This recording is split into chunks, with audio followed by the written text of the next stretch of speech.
දොරින් දොරට දොර මඩලාවයි ආයිබෝන් දොරමඩලාව සංවාදාත්මක හරසරණිය ඩිජිටල් පරම්පරාවේ ගැහැණු ළමයි. ඒක තමයි දොරමඩලාවේ මාතෘකාව. ගැහැණු ළමයින් ගැන විශේෂයෙන් කතා කරන්න හේතුව කුමක්දයි කෙනෙක් අහන්න ඉඩ තියෙනවා. අද තමයි ගැහැණු ළමයින්ගේ දවස. ඒක මේ අපි කියන කතාවක් නෙවෙයි. එක්සත් ජාතීන්ගේ සංවිධානයේ නම් කරලා තියෙන ජාත්‍යන්තර ගැහැණු ළමයින්ගේ දවස. මා කැමති අපේ විද්වත් මණ්ඩලයේ මුලින්ම හඳුන්වා දෙන්න. විද්වත් මණ්ඩලය ගැන කියනවා නම් ඩිජිටල් පරම්පරාවේ ගැහැණු ළමයි ගැන කතා කරන්නට එක පිරිමි ළමයෙකුයි ගැහැණු ළමයි 3 දෙනෙකුයි ඉන්නවා. පිරිමි ළමයි ගැහැණු ළමයි කිව්වට ඉතින් කවදා හරි පිරිමි ළමයෙක්ව සිටි අපේ ජ්‍යෙෂ්ඨ නියෝජ්‍ය පොලිස්පතිතුමා නීතිඥ අජිත් රෝහණ මහත්මයා ආයිබෝවන් ගෞරවනීය දොරමඩලාවට පිළිගන්නවා. අපේ ප්‍රධාන සම්පත්ධාරික එතුමා වර්තමානයේ පොලිස් දෙපාර්තමේන්තුවේ අපරාධ සහ රථවාහන අංශයේ භාර ජ්‍යෙෂ්ඨ නියෝජ්‍ය පොලිස්පතිවරයා හැටියට ක්‍රියා කරනවා. අනිත් ගැහැණු ළමුන් තිදෙනා කවුදයි අපි හඳුනා ගමු. ඉතින් ඇත්තෙන්ම ගත්තොත් අම්මට තාත්තට ඔබ සියලු දෙනා ගැහැණු ළමෙක් තමයි. අපේ ළමයා අන්න දොරමඩලාවේ ඉන්නවා කියලා දැන් කියනවා ඇති. අජිත් රෝහණ මහත්තයා නියෝජ්‍ය පොලිස්පති ජ්‍යෙෂ්ඨ නියෝජ්‍ය පොලිස්පති කිව්වට අම්මට තාත්තට පුතා අපේ කොල්ලා කියනවත් දන්නේ නැහැ සමහර විට. එහෙම තමයි හැටි. නීතිඥ සජීවනී අබේකෝන් මහත්මිය ගෞරවනීය දොරමඩලාවට පිළිගන්නවා. ජාතික ළමා ආරක්ෂක අධිකාරියේ නීති බලගැන්වීම පිළිබඳ අධ්‍යක්ෂවරිය හැටියට එතුමිය කටයුතු කරනවා. ආයිබෝවන් ගෞරවනීය පිළිගන්නවා. ඒ වගේම අපේ ආරාධනෙන් දොරමඩලාව සංවාදාත්මක හරසාරණයට සහභාගී වෙන කරාපිටිය ශික්ෂණ රෝහලේ ළමා හා යෞන් මනස පිළිබඳ විශේෂඥ වෛද්‍ය දර්ශනී හෙට්ටිආරච්චි මහත්මයා ආයිබෝවන් ගෞරවනීය දොරමඩලාවට පිළිගන්නවා. ඒ වගේම විදුලි සංදේශ නියාමන කොමිෂන් සභාවේ පාරිභෝගික පැමිණිලි සහ මහජන දැනුවත් කිරීම පිළිබඳ නියෝජ්‍ය අධ්‍යක්ෂිකා මේනකා පතිරණ මහත්මිය ආයිබෝවන් ගෞරවනීය දොරමඩලාවට පිළිගන්නවා. හොඳයි අපි කතා කරන්නේ ඩිජිටල් පරම්පරාවේ ගැහැණු ළමයි ගැන. කවුද මේ අමුතු ගැහැණු ළමයි කියලා කෙනෙක් අහන්න ඉඩ තියෙනවා. මේක අමුතු පරම්පරාවක්. මේ ඩිජිටල් පරම්පරාව කියපුවාම මේක සුදුසුද නැද්ද මේක උචිත යෙදුමක්දයි කෙනෙක් අහන්න ඉඩ තියෙනවා. ඇත්තටම ඩිජිටල් පරම්පරාව කියන එක්තරා විදිහක සංකේතයක්. මේ සංකේතාත්මක යෙදුමින් බොහෝ දේ නියෝජනය වෙනවා. ඒ අලුත් පරම්පරාවේ ගැහැණු ළමයි ගැන අපි ගැහැණු ළමුන්ගේ දවසේ කතා කරමු. පිරිමි ළමයෙකුටයි ආරාධනීය ජ්‍යෙෂ්ඨ නියෝජ්‍ය පොලිස්පතිතුමා. ඔව් සුබ සන්ධ්‍යාවක් හසන්තේ වගේම අපේ විද්වත් මණ්ඩලයේ අනිකුත් මහත්මීන් ඒ වගේම දොරමඩලාව නරඹන හැමදෙනාගෙන්ම අවසරයි. විශේෂයෙන්ම අද මේ මාතෘකාව යොදාගෙන තියෙන්නේ අද ජාත්‍යන්තර ගැහැණු ළමයින්ගේ දිනය නිසා. ඉතින් මම කැමති ප්‍රථමයෙන්ම මේකට ආරම්භයක් ලබා දෙන්න. ඇතර මේ ගැහැණු ළමයින්ට වඩා අපි ගත්තොත් කාන්තාවන්ට ලෝකයේ තියෙන තැන මොකක්ද කියලා අපේ රටේ තිබිච්ච තැන මොකක්ද කියලා. දැන් අපි ගත්තොත් එහෙම අද ඩිජිටල් කරණයට ලක්වෙච්ච මේ සමාජය තුල අපේ කාන්තාව කොහෙද ඉන්නේ? ඒ වගේම ඩිජිටල් කරණයට ලක් වෙන්න ඉස්සෙල්ලා ඉතිහාසයේ අපේ කාන්තාව කොහෙද හිටියේ කියලා බැලුවොත් ඒක වඩා වටිනවා කියලා මම හිතනවා. අපි බැලුවොත් එහෙම ලෝක ඉතිහාසයේ දිහා ලෝකේ පළවෙනිම රැජිනියන් බිහි කරපු රටවල් අතරින් එකක් තමයි හසන්ත ලංකාව. දැන් අපි බැලුවොත් කාන්තාවන් ගැන බැලුවොත් දැන් අද ඩිජිටල් කරණය අතින් බැලුවොත් නම් අපිට කියන්න පුළුවන් අපිට වඩා ලෝකයේ අනික් කාන්තාවෝ ඉස්සරහින් ඉන්නවා කියලා මේ තියෙන අන්තර්ජාලයත් එක්ක සයිබර් අවකාශයත් එක්ක.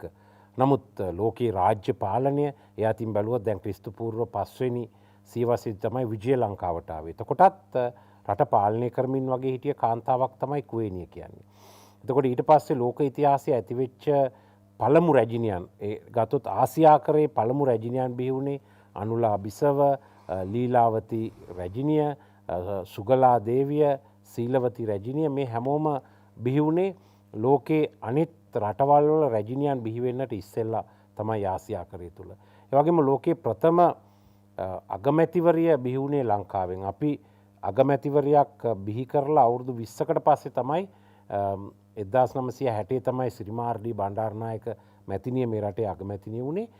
නමුත් ඇය අගමැතිනිය වෙලා තවත් අවුරුදු 19කට පස්සේ තමයි අපිට නිදහස දුන්න අපි යටත් කරගෙන හිටපු ලෝකේ කාන්තා අයිතිවාසිකම් ගැන වැඩිපුරම කතා කරන මහා බ්‍රිතාන්‍යයට අගමැතිනියක් බිහි කරන්න පුළුවන් වුණේ ඇය මාග්‍රට් තැචර් මැතිනිය. ඉතින් එතකොට ඒ අතින් බලනකොට අපේ රටේ කාන්තාවෝ ඉතිහාසය පුරාවට ඉදිරියෙන් ඉඳලා තියෙනවා. ලෝකෙත් එක්ක බලනකොටත් ඉඳලා තියෙනවා. ලෝකේ මැතිවරණකින් පත්වෙච්ච ප්‍රථම අගමැතිනිය සිරිමාර්ඩි බණ්ඩාරනායක මැතිනිය හැටියට ඉතිහාසයට එක් වෙනවා. එතකොට අප්‍රිකාවේ වේවා, ඕස්ට්‍රේලියාවේ වේවා, දකුණු ඇමරිකාවේ වේවා, මැද පෙරදිග හෝ ඒවා අනිත් ඔක්කොම කාන්තාවන් ඊට පස්සේ තමයි රාජ්‍ය පාලකයන් බවට පත් වුණේ. ඉතින් දැන් අද මේ ඒ තත්ත්වයක් එක්ක සලකලා බලනකොට ලෝකයේ අද තියෙන තත්ත්වය බලනකොට අද ලෝකේ 2020 තියෙන සංඛ්‍යාලේඛන වලට අනුව කාන්තාවෝ මිලියන 3905ක් පමණ ජීවත් වෙනවා. ඒක ලෝක ජනගහනයෙන් 49.6ක් තමයි 100ට මේ කාන්තා ජනගහනය හැටියට සලකන්නේ. දැන් මේ ඉන්න කාන්තාවෝ අතරින් අද අපි වර්තමානයේම කතා කරන මේ ඩිජිටල් ප්ලැට්ෆෝම් එක කියන්නේ මොකද්ද? මොකද්ද මේ තත්ත්වයට පත්වීම කියන එක කතා කරන්න ඉතාම වැදගත්. ඒකට හේතුව මේ ඩිජිටල් ලෝකයේ තුල කාන්තාවට වාසි වගේම බොහෝ විට අවාසිත් සිදුවෙන තත්ත්වයක් දැකලා තියෙනවා. නීතිය ක්‍රියාත්මක කිරීම පැත්තෙන් හැම පැත්තකින්ම වාසි වගේම අවාසිත් දැකලා තියෙනවා. මොකද්ද මේ හසන්ත ඩිජිටල් ලෝකය කියලා කියන්නේ? දැන් අපි බැලුවොත් එහෙම මීට අවුරුදු 50කට ඉස්සෙල්ලා අපි බැලුවොත් අපිට පණිවිඩයක් යවන්න නම් අපි ටෙලිග්‍රෑම් එකක් ගහන්න ඕනේ, තැපැල් කන්තෝරුවට යන්න ඕනේ, අපි මාකට් එකට යන්න ඕනේ, ડોක්ටර් චැනල් කරන්න ඉස්පිරිතාලෙට යන්න ඕනේ, ටිකට් එක ගන්න ටිකට් ගන්න තැනට යන්න ඕනේ, මොනවා හරි දේවල් බලනවා නම් පටිගත කරගෙන ඉන්න ඕනේ. අද ඒවා මොනවත් නැහැ. ඉතින් මේ ලෝකේ මහා වෙනසක් සිදු කරපු පුද්ගලයෝ 4 දෙනෙක් ඉන්නවා.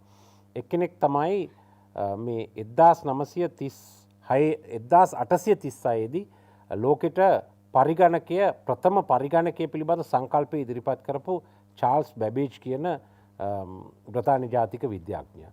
ඒ වගේම 1875 දී ඇලෙක්සැන්ඩර් ග්‍රැහම් බෙල් තමයි ප්‍රථම වතාවට ඉදිරිපත් කළේ මේ දුරකථනය කියන එක. මේ පරිගණකය සහ දුරකථනය එකට එකතු වෙච්ච දෙයක් තමයි අද අපි ගාව තියෙන්නේ. පරිගණකයේ දුරකථනයේත් එකතුවක් සංකලනයක් කියලා කියන්න පුළුවන් මේක. ඉතින් මේකට නව ජීවයක් දුන්න තව පුද්ගලයෙක් තමයි අපේ රටේ අවුරුදු 52කට ආසන්න කාලයක් ජීවත් වෙච්ච ආතර් සී ක්ලාක්. සර් ආතර් සී ක්ලාක්.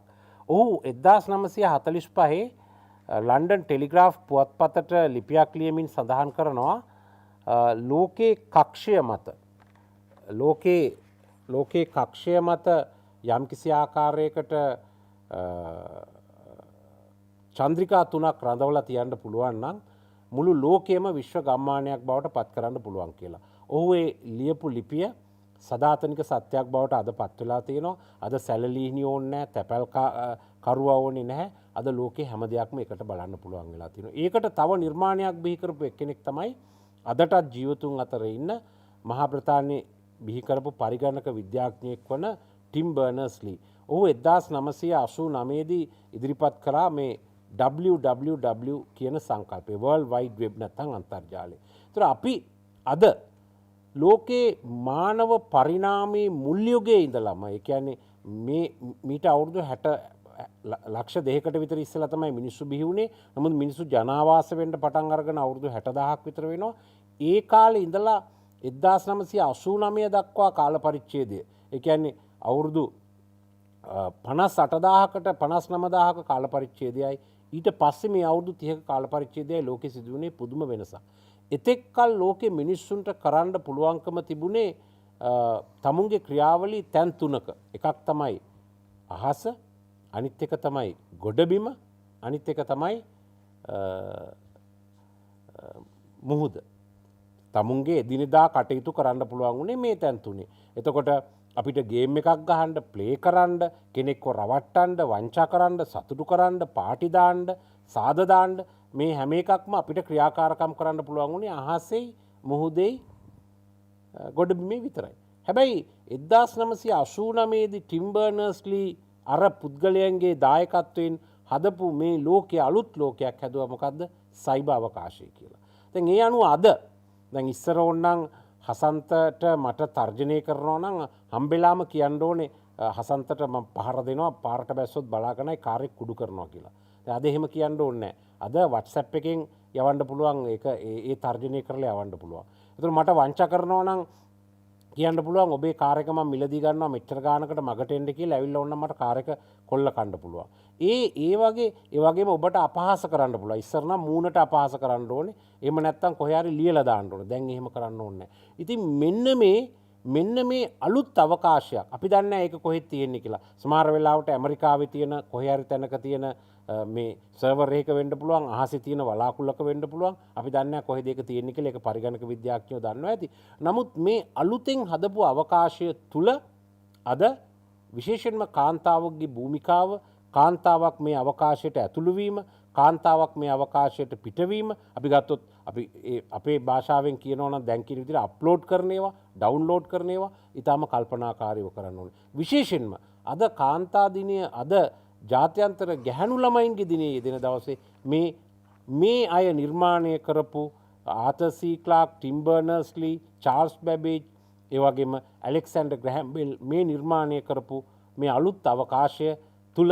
සැරිසැරීම ඊටාම ප්‍රවේශමෙන් කටයුතු කරන්න ඕනේ. එය අපේ හොඳට වගේම නරකටත් බලපානවා. මම හිතන්නේ ඉතින් ඒ ගැන අපිට පුළුවන් ඉදිරියේදී කතා කරන්න. මේ අවකාශය තුල වෙච්ච දේවල් පොලිසිය අපිට වාර්තා වෙලා තියෙන්නේ කොහොමද? ඒවා ප්‍රතිවිපාක ගැහැණු ළඹුණු ඉඳලා තියෙන්නේ කොහොමද කියලා.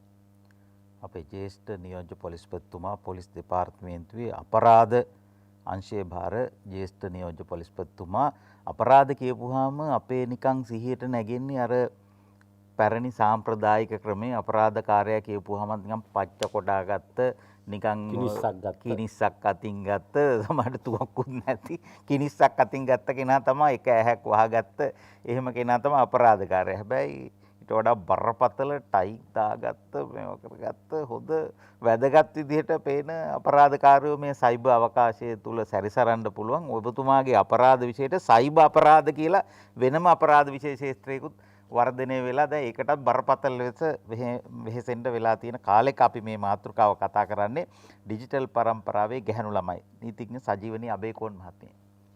ඔව් බොහොම ස්තුතියි හසන්ත මේ අවස්ථාවට මට ආරාධනා කිරීම ගැන දොරමඩලාවට. ඉතින් ඇත්තටම අද ජාත්‍යන්තර ගැහැණු ළමයාගේ දිනය මේක කීප උදේ ඉඳලම කියුණා. ජාතික ළමා ආරක්ෂක අධිකාරිය විදියට අපි මේ දිනය සැමරුවා ගැහැණු ළමයින්ගේ දිනය. අපේ නියෝජ්‍ය පොලිස්පතිතුමාත් ඒකට සහභාගී වුණා. අපේ ගරු සභාපති මහාචාර්ය මුදිත විදාන පත්‍රේන මහතාගේ ප්‍රධානත්වයෙන් එම කටයුත්ත සාර්ථකව කෙරුණා. ඉතින් දැන් මේ සැමරීම ගැන නෙමෙයි මම කතා කරන්නේ. ඇයි මෙහෙම දිනයක් ප්‍රකාශ කරේ? 2012 දී තමයි ඉස්ලාම ජාත්‍යන්තර ගැහැණු ළමයාගේ දිනයක් ප්‍රකාශ කරේ. එතකොට කවුරු හරි කෙනෙකුට අර ඔබ මුලින්ම මතක් කරා වගේ ප්‍රශ්නයක් එන්න පුළුවන්. මේ ලෝක ළමා දිනය කියලා ඔක්තෝබර් 1 වෙනිදා සමරන ගමන් ඇයි මේ ආපහු මේ 11 වෙනිදාට මේ ජාත්‍යන්තර ගැහැණු ළමයාගේ දිනය කියලා දිනයක් සකසාගෙන තියෙන්නේ. එහෙම නැත්නම් ඇයි එහෙම දිනයක් සමරන්නේ?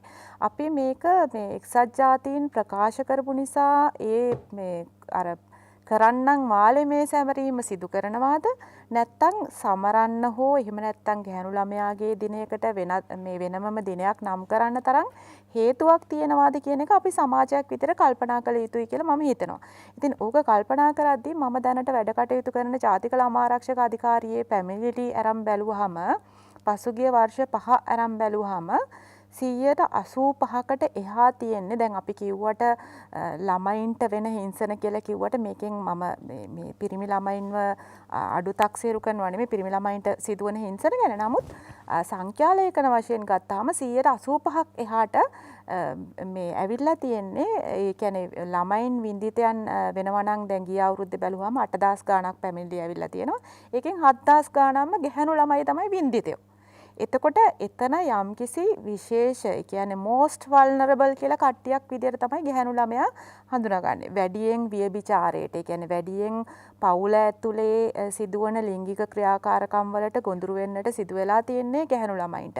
ඒ වගේම අම්මලා සමහර විට රට ගියාම විදේශගත වුණාම ගැහැණු ළමයාගේ පිට තමයි ගෙදර දොරේ වගකීම පැටවිලා, ඇයගේ අධ්‍යාපනය කඩාකප්පල් වෙලා, සමහර විට ඒ නිසාම ඇය අනාරක්ෂිත වෙලා ඇතැම් වෙලාවට ගෙදර දොරේ මේ සියලුම වැඩ පැවරෙන්නේ ඇය පිට. ඊට පස්සේ ඇය තමයි ශ්‍රී දූෂණය වේවා, බරපතල ලිංගික අපයෝජනය වේවා වැඩිපුර වින්දිත භාවයට පත් වෙන්නේ ගැහැණු ළමයා. ඉතින් ඒක නිසාම තමයි මේ ඒක 2012 දී ප්‍රකාශ කරනකොටත් එක්සත් ජාතීන්ගේ සංවිධානය අවධාරණය කරලා තියෙනවා. ඒ කියන්නේ හැමෝම ළමයි වුණාට ගැහැණු ළමයින්ගේ සුවිශේෂීත්වයක් තිබෙනවා. ඔවුන් වැඩි අවදානම් කණ්ඩායමක් විදිහට හඳුනාගෙන තිබෙනවා. ඔවුන් පවුල තුල සමාජය තුල ලිංගික සූරාකෑමට තියෙන අවස්ථාව වැඩි. ඒ වගේම මේ ඩිජිටල් කරන යුගයේ වුණත් දැන් අපි අර කලින් කිව්වා වගේ ඉස්සර සමාජයේ දැන් අපිට තිබ්බේ ඉස්සර අපි කතා කරේ බස් රථයේ යනකොට එහෙම නැත්නම් මගතොටේ යනකොට වෙන සින්සන.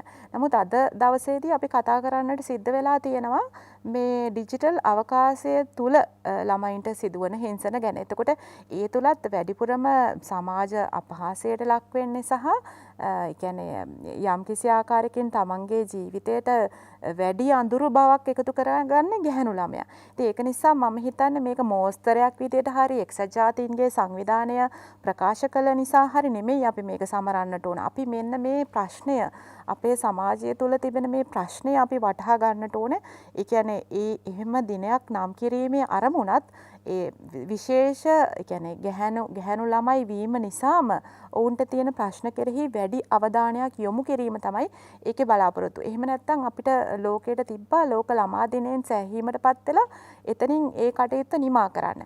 ඉතින් ඒ වගේම මම හිතනවා දැන් ඩිජිටල් අවකාශයේ අපි අර මෙතුමා අපේ නියෝජ්‍ය පොලිස්පතිතුමා කිව්වා වගේ අපි දැන් හරි ස්මාර්ට් විදිහට මේ දුරකථන පාවිච්චි කරනවා, පරිගණකය පාවිච්චි කරනවා. අපි බැලූ බැල්මට ඉස්සරට වඩා ටිකක් නූතනයි වගේ පේනවා. අපි ඇඳුම් අඳින විදිය, අපේ ගෙවල් ටයිල් කරලා තියෙනවා. දැන් අපි LCD TV ගන්නවා. ඉතින් හරි හොඳයි. නමුත් අපි තාමත් අර හිතන විදිහ එච්චර නූතනද කියන්නේ අර ඉස්සර ගමේ තිබ්බ මඩපත්තරේ කැලෑපත්තරේ අපි ඩිජිටල් අවකාශයට අරන් ඇවිල්ලාද ඉස්සර අපි අර ගෑනු ළමයින්ට යම්කිසි විදිහකට අපහාසයක් වෙන විදිහට හිරිහැරයක් කරපු ඒ හිරිහැරේම අපි ආපහු අර ස්මාර්ට් තිරයටත් අරන් ඇවිල්ලාද එහෙමනම් අපි කොයිතරම් ස්මාර්ට් මේ දුරකථන සහ ස්මාර්ට් මේ උපකරණ පාවිච්චි කරාට අපි හිතන පතන විදිහ සම්බන්ධයෙන් අපි එච්චර ස්මාර්ට් වෙලා නැත්ද කියන ප්‍රශ්නය අපි ඉස්සරහා තියෙනවා. මම හිතනවා ඒක තමයි ඩිජිටල් යුගයේ ගෑනු ළමයින්ට තියෙන ලොකුම අභියෝගයක්. මොකද ස්මාර්ට් දුරකථන ස්මාර්ට් උපකරණ පාවිච්චි කරාට එච්චර හිතීමෙන් ස්මාර්ට් නැති මිනිස්සුත් එක්ක තමයි සමාජයේ ගැවසෙන්න වෙන්නේ. එතකොට ඔවුන්ට සිදුවෙන හානිය වැඩි වෙන්නට පුළුවන්. ඩිජිටල් සමාජය සයිබර් අවකාශය ආදී යෙදුම් දාගෙන මුලට කතා කරනකොට කෙනෙක් හිතන්නේ මේ විවේචනය කරන්න තමයි මේ මාතෘකා දාගෙන තියෙන්නේ දොරමඩලාවේ මේගොල්ලෝ හිතා ඉන්නේ ඔක්කොම නරකයි කියලා මේ වෑම් වේරෙඩ් කියලා මේක නෑ එහෙම නෑ. අපි කියන්නේ මේක වටින දෙයක්. සයිබර් ලෝකේ අර නියෝජ්‍ය පොලිස්පතිතුමා හරි කදිමට ඒක පැහැදිලි කළේ ඒක හරි වටිනා දෙයක්. මොන තරම් විපුල ඵල ප්‍රයෝජන ලබා ගන්න පුළුවන් ලෝකයේ එකට සම්බන්ධ කරලා සම්බන්ධතා අලුත් කරලා තියෙන වටිනා දැනුම් සම්භාරයක් තියෙනවා අන්තර්ජාලයේ. මේ සයිබර් අවකාශයේ ඩිජිටල් ලෝකේ කියන අපිට බැහැර වෙන්න බැරි තැනක්. දැන් උදාහරණයකට මීට පෙරත් මා කියලා තියෙන ඔබ ජංගම දුරකථනයේ පෙන්නුවා ටික කලකට පෙර දරුවෙක් අතේ මේ ජංගම දුරකථනයේ තිබ්බනම් ප්‍රශ්නයක් අද නොතිබ්බොත් ප්‍රශ්නයක්. ඒ මට්ටමට ඇවිල්ලා. එතකොට තහනම් කිරීමෙන්, වාරණය කිරීමෙන්, බැන බැදීමෙන්, ප්‍රතික්ෂේප කිරීමෙන් ජයග්‍රහණයක් නැහැ. හැබැයි පරිස්සම් වෙලා මේ විපුල ඵල ප්‍රයෝජන ලබා ගන්න කොහොමද කියලායි අපි කතා කරන්න ඕනේ. එතනදී ගැහැණු ළමයාගේ වගකීම කාර්යභාරය කොයි වගේ එකක්ද කියන එක අපි කතා කරලා පැහැදිලි කරලා දෙන එක වටිනවා. අපි කැමති ළමා හා යෞන් මනස පිළිබඳ විශේෂඥ වෛද්‍ය දර්ශනී හෙට්ටිආරච්චි මහත්මිය යමක් එකතු කරනවා නම් ඩිජිටල් සමාජයේ ගැහැණු දරුවන් පිළිබඳව. ඔව්. බොහොමත්ම ස්තුතියි හසන්ත. දැන් නියෝජ්‍ය පොලිස්පතිතුමා පැහැදිලි කරා දැන් මෙම අලුත් ඩිජිටල් තාක්ෂණයත් එක්ක අලුත් දේවල් ඩවුන්ලෝඩ් කරනකොට අලුත් දේවල් අප්ලෝඩ් කරනකොට ගැහැණු ළමයි කොච්චර පරිස්සම් වෙන්න ඕනද කියන කාරණාව ගැන ඊට පස්සේ නීතිඥ සජීවනී අබේකොන් මෙනවිය පැහැදිලි කරා ඒ කියන්නේ දැන් සමාජයේ ඒ කියන්නේ අවබෝධ කරගැනීමේ හැකියාව බුද්ධි මට්ටමේ වෙනස්කම් තියෙන මිනිසුත් එක්කයි අපි මෙතනදී වැඩ කරන්න කියලා මම කැමතියි මේ ගැහැණු දරුවගේ වල්නරබිලිටි එහෙමත් නැත්නම් ඒ අනාරක්ෂිත බව ඒ කියන්නේ ජීව විද්‍යාත්මක පැත්තෙන් පොඩ්ඩක් පැහැදිලි කරන්න. එතකොට ඇත්තටම අපි මේ කරුණ ගැහැණු දරුවන්ටත් පිරිමි දරුවන්ටත් පොදුයි. නමුත් අද වැඩසටහනේ අපි විශේෂයෙන් අවධානය යොමු කරන්නේ ගැහැණු දරුවන් වෙනුවෙන් නිසා මම මේක විශේෂයෙන් ගැහැණු දරුවන්ගේ පැත්තෙන් පැහැදිලි කරන්න. එතකොට මේ නව යෞවන වයසේ දරුවෙකුගේ මොළය දැන් අපි ඉපදෙනකොට දරුවෙකුගේ මොළයේ નિયમિત ස්නායු සෛල ප්‍රමාණයක් තියෙනවා. ඒක ස්නායු පරිපත සකස් වෙලා තියෙනවා. මේ ස්නායු පරිපත හරහා තමයි සියලුම කටයුතු සිද්ධ වෙන්නේ. එතකොට අවුරුදු 14ත් 18 එහෙමත් නැත්නම් 21 විතර වෙන වයස දක්වා කාලයේදී මේ ස්නායු පරිපථවල ප්‍රූනින් එහෙමත් නැත්නම් ස්නායු පරිපථ කප්පාදු වීමක් කියලා දෙයක් සිද්ධ වෙනවා. එතනදි සිද්ධ වෙන්නේ වැඩිපුර ක්‍රියා කරන ස්නායු පරිපථ වැඩියෙන් ශක්තිමත් වෙලා අඩුවෙන් ක්‍රියා කරන ස්නායු පරිපථ ෂය වෙලා යනවා.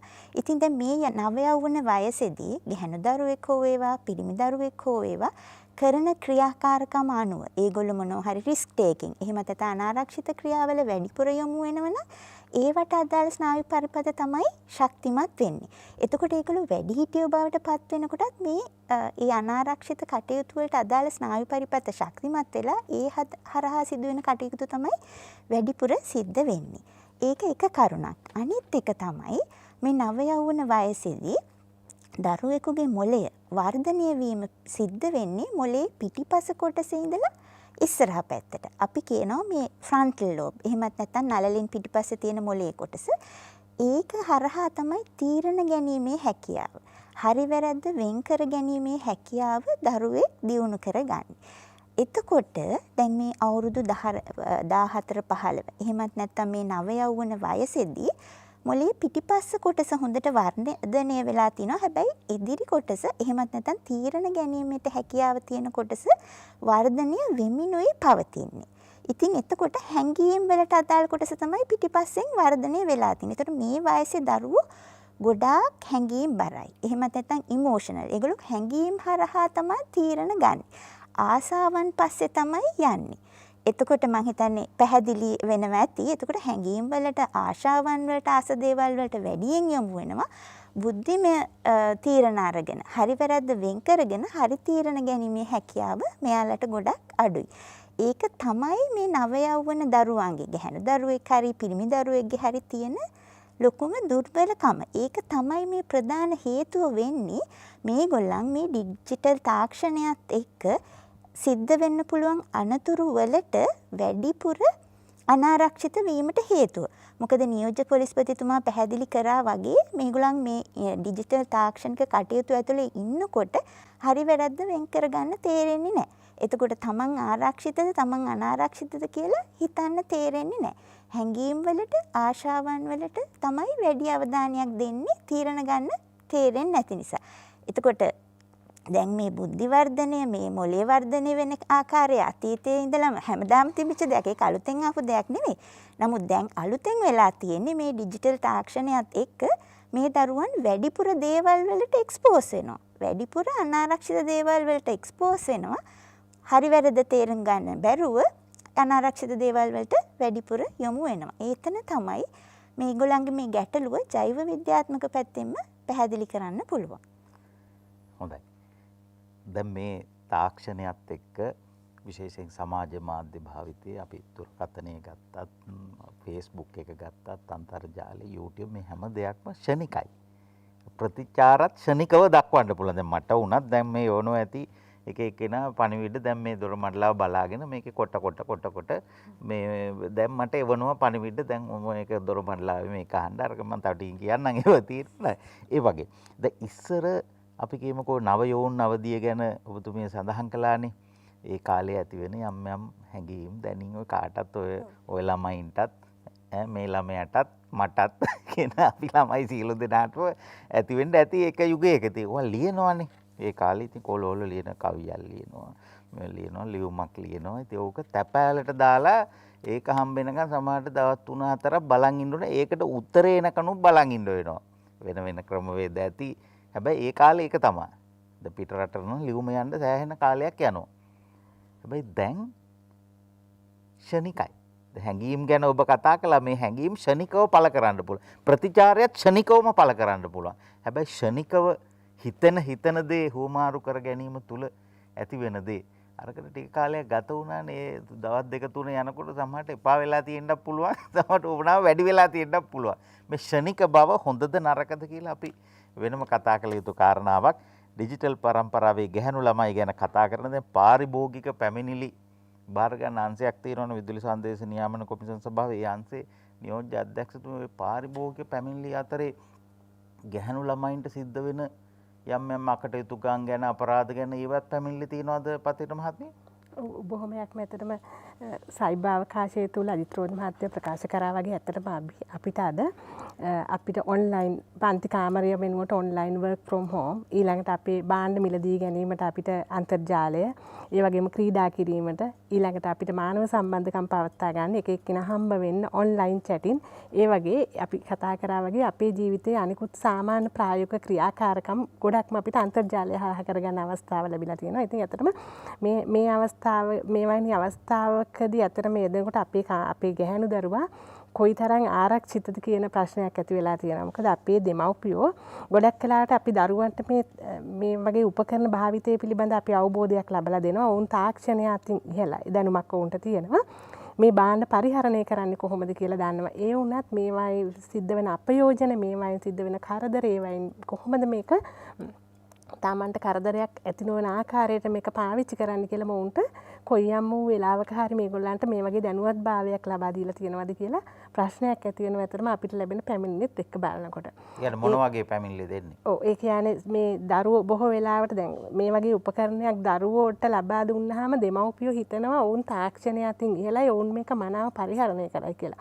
කෙසේ නමුත් දෙමව්පියන්ට අමතක වෙනවා ජීවිතය පිළිබඳ බොහෝ අත්දැකීම් තියෙන දෙමව්පියන්ට. ඒ නිසා දෙමව්පියන්ගේ රැකවරණය, දෙමව්පියන්ගේ උපදෙස් මේ වගේ වෙලාවකට අවශ්‍ය වෙනවා. ඒකට දරුවෝ දන්නේ නැහැ ඒවා නිවැරදිව පරිහරණය කරන ආකාරය පිළිබඳව. ඒ කියන්නේ අපිට මගතොටේදී යම්කිසි පුද්ගලයෙක් මුණ ගැහුනොත් අපි දන්නවා මේ පුද්ගලයාගේ හැඩරුවත් සමගම අපිට යම්කිසි ආකාරයක විනිශ්චයක් ඇති වෙනවා මේ පුද්ගලයාගෙන් මට අනතුරක් වෙයිද, මොහුව මට මිත්‍රයෙක් වශයෙන් ආශ්‍රය කරන්න පුළුවන්ද කියලා. සයිබර් අවකාශය තුලදී ඔබට යම්කිසි කෙනෙක් අපි ඒ වගේ කෙනෙක් මුණ ගැසුනොත් අපි බොහෝ අවස්ථාවලදී ඔබ සඳහන් කළා වගේ මේ අනතුරු වලට ලක් වෙන ගොඩක් වෙලාවට ඔවුන් අපයෝජනයට ලක් වෙන්නේ ෆේක් accounts. ඒ කියන්නේ මේ මුහුණු පොත සමාජ ජාලා වෙබ් අඩවි භාවිතා කරන පිරිස ඉන්නවා 40%ක් පමණ දුරකථන පාරිභෝගික කියන්නේ 40%ක් පමණ සමාජ ජාලා වෙබ් අඩවි භාවිතා කරනවා. මිලියන 18ක් විතර අන්තර්ජාලය භාවිතා කරනවා. එතකොට මේගොල්ලන් මෙවැනි අවස්ථාවකදී මොවුන්ට බොහෝ වෙලාවට තියෙන ප්‍රශ්නයක් තමයි ෆේක් accounts. ඒ කියන්නේ තමන් නොවි වෙනත් රූපයකින් වෙනත් පුද්ගලයෙකුසේ පෙනී සිටමින් සම්බන්ධතා ඇති කරගන්නවා. ඉතින් මෙවැනි අවස්ථා කියන්නත් බෑ. සමහර වෙලාවට පින්තූරේ තියෙන ශාරුක් ખાන් මහත්තයාගේ අජිත් රෝහණ මහත්තයාගේ පින්තූරෙත් ඇති සමහර විට බෑ. බලපුවම මේ අජිත් රෝහණ මහත්තයා එක්කනේ මේ අදහස් සුමාරු කරන බලන්නකෝ නියෝජ්‍ය පොලිස්පතිතුමා කොච්චර හොඳයිද මට මේ රිප්ලයි කරලා කියලා සමහරට එළබෑ හිතරවත් ඇති නේද? ඉතින් එවැනි ආකාරයේ පැමිණිලි අපිට තියෙනවා. අන්තිමට ඉතින් ඇත්තටම වෙනත් පුද්ගලයෙකු සමග ගනුදෙනු කරලා තියෙනවා. එතකොට තමන් විශ්වාසය හිතාගෙන තමන්ගේ පෞද්ගලික ඡායාරූප, තමන්ගේ පෞද්ගලික තොරතුරු, පවුලේ විස්තර යනාදී බෙදාගෙන ඉන්පසුව බොහෝ කරදරවලට පත්වෙච්ච අය පිළිබඳව අපිට පැමිණිලි ලැබෙනවා. ඉතින් එවැනි අවස්ථාවකදී ඔවුන් ඇත්තටම අනාරක්ෂිතයි. ඔවුන්ට ඇත්තටම සමහර මට මෑතකදී පැමිණිල්ලක් ලැබුණා. ඇත්තටම ඇය වෛද්‍ය ශිෂ්‍යාවක් අය. මේ ඉතා මෑත කාලේදී දෙමව්පිය කිසිම කෙනෙක් දැනගෙන හිටියේ නෑ. අන්තර්ජාලය හරහා මිතුරුණ යම් පුද්ගලයෙක් සමග ඔහු ඇය ගෙදරින් ගිහිල්ලා තිබුණා. ඉතින් ඇත්තටම අපිට ප්‍රශ්නයක් වුණේ ඇය වෛද්‍ය ශිෂ්‍යාවක්. ඉතින් ඇයටවත් හඳුනා ගන්න බැරි වුණාද මේ තමන් අන්තර්ජාලය හරහා මේ සම්බන්ධකම් පවත්වන්නේ කවුද කියලා ගෙදර කිසිම කෙනෙක් දැනගෙන හිටියේ නෑ. ඒ කියන්නේ දෙමව්පිය ඇත්තටම දන්නේ දෙමව්පිය හිතන්නේ නෑ තමන්ගේ නිවස තුල තමන්ගේ කාමරය තුල හුදකලා වෙලා මේ පරිගණකයක් හෝ ජංගම දුරකථනයක් සමග තාක්ෂණික මෙවලමක් සමග තනි වෙලා ඉන්න දරුවා ඉන්නේ අනතුරක කියලා දෙමව්පිය හිතන්න උත්සාහ කරන්නේ නෑ. දෙමව්පිය හිතන්නේ නිවසෙන් පිටතට ගියාම මේ ඉඳලා ගෙදර එනකල් තමයි ඔවුන් බොහෝම පරපරිස්සමෙන් බලාගෙන ඉන්නේ. ගෙදරට ආවට පස්සේ ඔවුන් හිතනවා අපේ දරුවා ආරක්ෂිතයි කියලා. ඒ දරුවට විපතක් වෙන්නේ ගෙදර තියෙන කාමරය තුල. මේ එවැනි අවස්ථාවල් පිළිබඳව තමයි ඉතින් අතරම දෙමව්පිය දෙවරක් හිතන්න ඕනේ. දෙමව්පිය අධීක්ෂණය කරන්න ඕනේ. දරුවන් පසුපසින් ඉන්න ඕනේ. එතනම Tamanට වෙලාවක් නැත්තම් වැඩිහිටියෙක් හරි ඒ සම්බන්ධයෙන් වෙනත් වැඩිහිටියෙක් හරි යොමු කරන්න ඕනේ. දරුවන් ඉතින් මේ සම්බන්ධයෙන් කියලා දෙන්න ඕනේ. ඒ වගේ ඒ කියන්නේ ඔවුන් ඒක ආකාරයට අන්තර්ජාලය හරහා නොදන්නා පුද්ගලයන්ගෙන් අපයෝජනයට ලක්වීම සම්බන්ධයෙන් දෙමව්පියන්ට විශාල වගකීමක් තියෙනවා. සයිබර් අවකාශයේ බොහෝ දේවල් හුවමාරු වෙන්න පුළුවන්. මුදලත් හුවමාරු වෙනවනේ. සුවිශාල ආර්ථික වටිනාකමක් ලැබිලා තියෙනවා. අද ලෝකයේ තියෙන දැවැන්ත ධන ප්‍රවාහයක් කරකෙන විශේෂ ස්ත්‍රයක් තමයි මේ සයිබර් අවකාශය කියලා කියන්නේ ඩිජිටල් මාධ්‍ය කියන්නේ. මේකේ ජයග්‍රහණක් තියෙනවා. දැන් ඕනනම් අසභ්‍ය දේවල් පතුරවලා වැරදි දේවල් බොරු ප්‍රචාරය කරලා views ගන්න එහෙම නැත්නම් වැඩියෙන් බලවන්න නොඒක් සූත්‍ර දානවනේ සට කපටකම් කොච්චර කරනවද මේ කෙනෙක්ව මේකට බලව ගන්න මේ මොකක් හරි වීඩියෝ එකක් දාලා හරි මේක හොඳ පැත්තට යන්නත් පුළුවන්. අපේ රටේ ඒක හොඳ පැත්තට ගෙනහිල්ලා ඉහළම තැනට ගිහිල්ලා තියෙනෙත් ගැහැණු දරුවෙක්. කවුද? යොහානි. යොහානි ද සිල්වා. ඇය අද බලන්න ජාත්‍යන්තර මට්ටමේ ගායන ශිල්පිනියක් හැටියට ඉන්දියාවේ සුවිශාල ඇගයීමකට පාත්‍ර වෙලා තිනවා. ඇත්තටම ලංකාවටත් වඩා ඉන්දියාවේ ඇයට මම හිතන කෝටි ගාණක් පුදුමාකාර විදිහට ප්‍රසාදයකට මේ ඔක්කොම මේ රූපවාහිනී නාලිකාවත් වෙන දේවල් නෙමෙයි. ඔක්කොම මේ සයිබ අවකාශයේ. ඇගේ ගීය මැනිකේ මගේ හිතේ ගියේ YouTube හරහා. ඉතින් බලන්න ඒත් ගැහණු දරුවෙක්.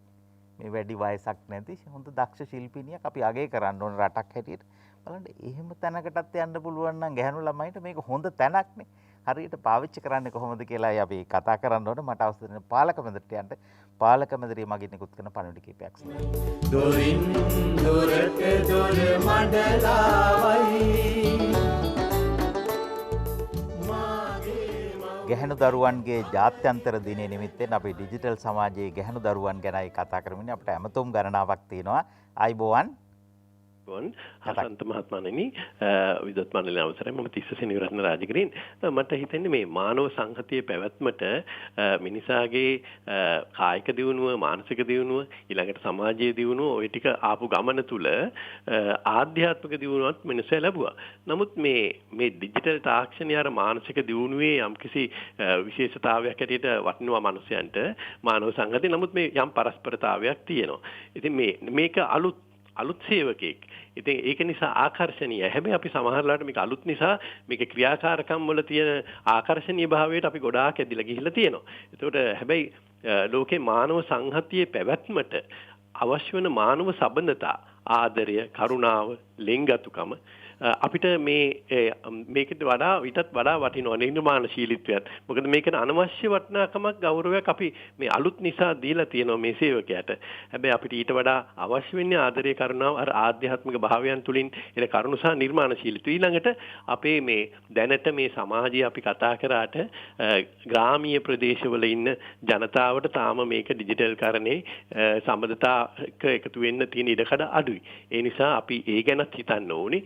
නමුත් මේ නව සේවකයාගෙන් වැඩ ගන්න හැටි ගැන වැඩි හිටියන් හැටියට කල්පනාකාරීව කටයුතු කරන්න ඕනේ, කටයුතු සම්පාදනය කරන්න දෙන්න ඕනේ කියලා දරුවන්ට විශේෂයෙන්ම. ඒ වගේම කාන්තාවකේ තියෙන සුන්දරත්වය නොරක මේට හානියක් නොවන පරිදි, ඒ මානව අව්‍යාජ බව කාන්තා සුන්දරත්වයටත් හානියක් නොවන පරිදි මේ කටයුතු සම්පාදනය කරගන්න ඕනේ කියන කාරණේ. හොඳයි. බොහොම ස්තුතියි. ඔබතුමා ගමේ නෑ කිව්වට 1,50,000ක ස්මාර්ට් ෆෝන් එකක් ජංගම දුරකථනයක් ගන්න කුඹුරක් උගස් තියපු කෙනෙක් ගැන මම දන්නවා. ඒ කියන්නේ නැහැම කියන්න බෑ. ඉතින් අද මේක බොහොම තද බල ලෙස පැතිරලා තියෙන නගරයට වඩා ගමේ තියනවාද කියලා හිතට තරමට සමහර තැන්වල තියෙනවා. හැබැයි කියන එක ඇත්තක් තියෙනවා. සමහර අයට නෑ. සමහර ඩේටා ප්‍රශ්නයක් තියෙන්න පුළුවන්. මුදල් පිළිබඳ ප්‍රශ්නයක් දෙන උපකරණ නම් තියෙනවා අද සෑහෙන ප්‍රමාණයට. මේ ඇබ්බැහි වීම මේ තාක්ෂණයට, මේ සයිබර් ලෝකයට, අවකාශයට ඇබ්බැහි වීම තුල තියෙන අනිසි ප්‍රතිඵල ගැනත් අප කතා නොකළොත් ඒක ප්‍රශ්නයක් වෙනවා. දැන් මේ කොහමද ස්මාර්ට් ෆෝන් මේවා ටච් සිස්ටම්. ඒ කියන්නේ දැන් ඉස්සර වගේ අර නැගලා ඔබන්න දෙයක්වත් නැහැ. මේවා නිකන් ඇඟිල්ලෙන් ටච් කරාම දැන් ඔක්කොම ටච් සිස්ටම්ද මන් දන්නේ නැහැ. ඇඟිල්ලෙන් ඇනලා කියන්න කරන්න ඕන මට්ටමට මිනිසුත් ටච් වෙලාද කියලා. ඒ කියන්නේ සමහරු මන් දැකලා තියෙනවා ඇබ්බැහි වෙලා කියන්නේ දැන් මේක දැන් ලොකු කරන්න පුළුවන්. මෙහෙම කරලා ලොකු කරලා පින්තූර බලන්න පුළුවන්. අර ගෙදර තියෙන රූපවාහිනියත් යනවා ලොකු කරන්න. මේ පුරුදු වෙලා දැන් හැම එකම මෙහෙම අතින් ලොකු කරන්න යනවා. ඔක්කොම එහෙම කරන්න බෑනේ. දැන් මේ වගේ ඇබ්බැහි වීම පවා මේ අතර තියෙනවා. ඒ අතර ගැහණු දරුවොත් ඉන්නවා. අපේ ජ්‍යෙෂ්ඨ නියෝජ්‍ය පොලිස්පතිතුමා. ඔව් ඇත්තටම හසන්ත දැන් මේ සයිබර් අවකාශය කියන එක මානව වර්ගයාගේ පැවැත්මට ඒ වගේම ඉතාම හොඳ දෙයක්. අපි දැන් ඒක මේ අගය කරලා කතා කරන්න ඕනේ. දැන් උදාහරණයකට ගත්තොත් අපිට දැන් ටිකට් එකක් ගන්න ඕන නම් මේ වෙලාවේ බලන්න ඕන නම් අහවල් එයාලයින් එකේ කොහමද, මේ එයාලයින් එකේ කොහමද, මෙතනින් කොහමද, ලාභම කොහමද, තව දවස් දෙකකින් කොහමද බලන්න පුළුවන්. කොහෙද කාලගුණය, කොහෙද දේශගුණය දැන් වෙනසක් තියෙන්නේ, සෙල්සියස් කීයද බලන්න පුළුවන්. අපිට ඕන නම් මේ වෙලාවේ ශ්‍රී ලංකන් එයාලයින් ෆ්ලයිට් එක පිටත් වෙලා දැන් යනවා කොයි රට හරහාද යන්නේ, කොයි වෙලාවකින්ද ලන්ඩන් හීත්‍රෝ බාන්නේ කියලා බලන්න පුළුවන්. මාකට් එකේ බඩු ගන්න පුළුවන්, ඔන්ලයින් ගෙන්න ගන්න පුළුවන්, ඔන්ලයින් කොන්ෆරන්ස් තියන්න පුළුවන්. එතකොට එදා වගේ මහා පොත් ගොඩක් උස්සගෙන ඩික්ෂනරිය උස්සගෙන යන්න ඕනේ නැහැ. ඩික්ෂනරිය එකෙම තියෙනවා බලන්න පුළුවන්. ෆොටෝ එක අරගෙන ඇල්බම් යන්න ඕනේ නැහැ. ඒක ඩිජිටල් විදියට ගබඩා කරලා තියාගන්න පුළුවන්. ලියන්න පුළුවන්. මේක ගත්තාම හසන්ත දැන් මේක ඇතුලේ ටීවී එක මේකේ තියෙනවා. එතකොට රේඩියෝ එක මේකේ තියෙනවා. දිනපොත මේකේ තියෙනවා. විරාම ගටිකාව මේකේ තියෙනවා. එතකොට එලාම් එක මේකේ තියෙනවා. තියටර් එක මේකේ තියෙනවා. තැපැල් කන්තෝරුව මෙතන තියෙනවා. ඩොක්ටර් චැනලින් මෙතන තියෙනවා. භාෂා පරිවර්තන මෙතන තියෙනවා. බැංකුව මෙතන තියෙනවා. දැන් හසන්තේ ගෙදර ඕන සිකියුරිටි නැති වුණත් මෙතන ඉඳලා බලන්න පුළුවන් දැන් කොහෙද ගෙදර ඉස්සරහා බල්ලෙක් යනවද නැද්ද වාහනයක් නවත්තලා තියෙනවද නැද්ද. ඉතින් මේ එදා සාමාන්‍යයෙන් ලොරියක ගෙනිච්ච දේවල් උපකරණ TV, cassette, recorder, voice recorder, calendar, දිනපොත්, ඇල්බම් මේවාද ඔක්කොම මේක ඇතුලේ තියෙනවා. හැබැයි එකම දේ තමයි මේක ගින්දර වගේ. දැන් ගින්දර විදුලිය වගේ තමයි මේකත්. අපි හොඳට පාවිච්චි කරේ නැත්තම් නරකට පාවිච්චි කරොත් ඒකෙන් වෙන විනාශය අතිමහත්. ඒ කියන්නේ අපි දැන් ගින්දර පාවිච්චි කරනකොට අපිට ඕනෑම විදිහට ඊටාම ප්‍රවේශමෙන් එක පාවිච්චි කරන්න ඕනේ. මස් පුච්ච ගන්න පුළුවන්, බත් උයා ගන්න පුළුවන්, බාබකියු දාන්න පුළුවන්, ඔක්කොම පුළුවන්. විදුලියෙන් තමයි අපි හැම දෙයක්ම කරන්නේ. ලයිට් තියෙනවා, ෆ්‍රිජ් එක දුවනවා, ඔක්කොම තියෙනවා, ඇඳුම් මැද ගන්නවා, කොණ්ඩේ අයන් කරනවා, ඔක්කොම කරනවා. හැබැයි වැරදියට උනොත් කරන්ට් එක වැදිලා මැරෙනවා. අන්න ඒ වගේ තමයි මේකේ තියෙන තත්ත්වය. දැන් උදාහරණයක් ඇටියට අපි ගත්තොත් හසන්ත මානවයා මුල්ම යුගයේ බිහි වෙලා මානවයා ඉස්සරහට ආවේ මානව පරිණාමයේ චාල්ස් ඩාවින් කියන විදිහට මේ සමූහයක් ඇටියට ඉඳි. ඉස්සෙල්ලම ගල්ගේ ඇතුලේ තනියෙන් ඉඳලා පස්සේ එකතු වෙලා ශිෂ්ටාචාර හැදිලා ආවේ හැම වෙලේම මානවයා ප්‍රිය කරේ සමූහයක් ඇටියට ඉන්න, සමූහයක් ඇටියට ආහාර ගන්න, සමූහයක් ඇටියට විනෝද වෙන්න එහෙම ආපු මානවයා මම ඉතින් එච්චරම මේ දන්නේ නැහැ මාත් පොඩ්ඩක් බයෝසයන්ස් කරලා තියෙනවා.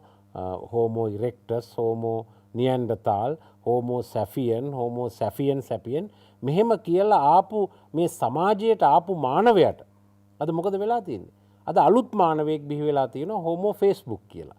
ඒ කියන්නේ අර ඒ මානවයා අර මෙච්චර අවුරුදු 60000ක් ආපු මානවයට වඩා වෙනස්. ඇයි 60000ක් ආපු මානවයා ආවේ කොහමද? සමාජයේ එකට ඉන්න, එකට කණ්ඩ බොණ්ඩ, එකට විනෝද වෙන්න, කතා කරන්න. දැන් මොකද වෙලා තියෙන්නේ? වෙන් කරලා හැමෝම ෆෝන් එක දිහා බලාගෙන. ඔබ බැලුවොත් එහෙම බස් එක ගියත් ෆෝන් එක දිහා බලාගෙන. ඔබයි මායි අතර මේ වැඩසටහන පටන් ගන්න ආවත් ඒත් ෆෝන් එක දිහා බලාගෙන.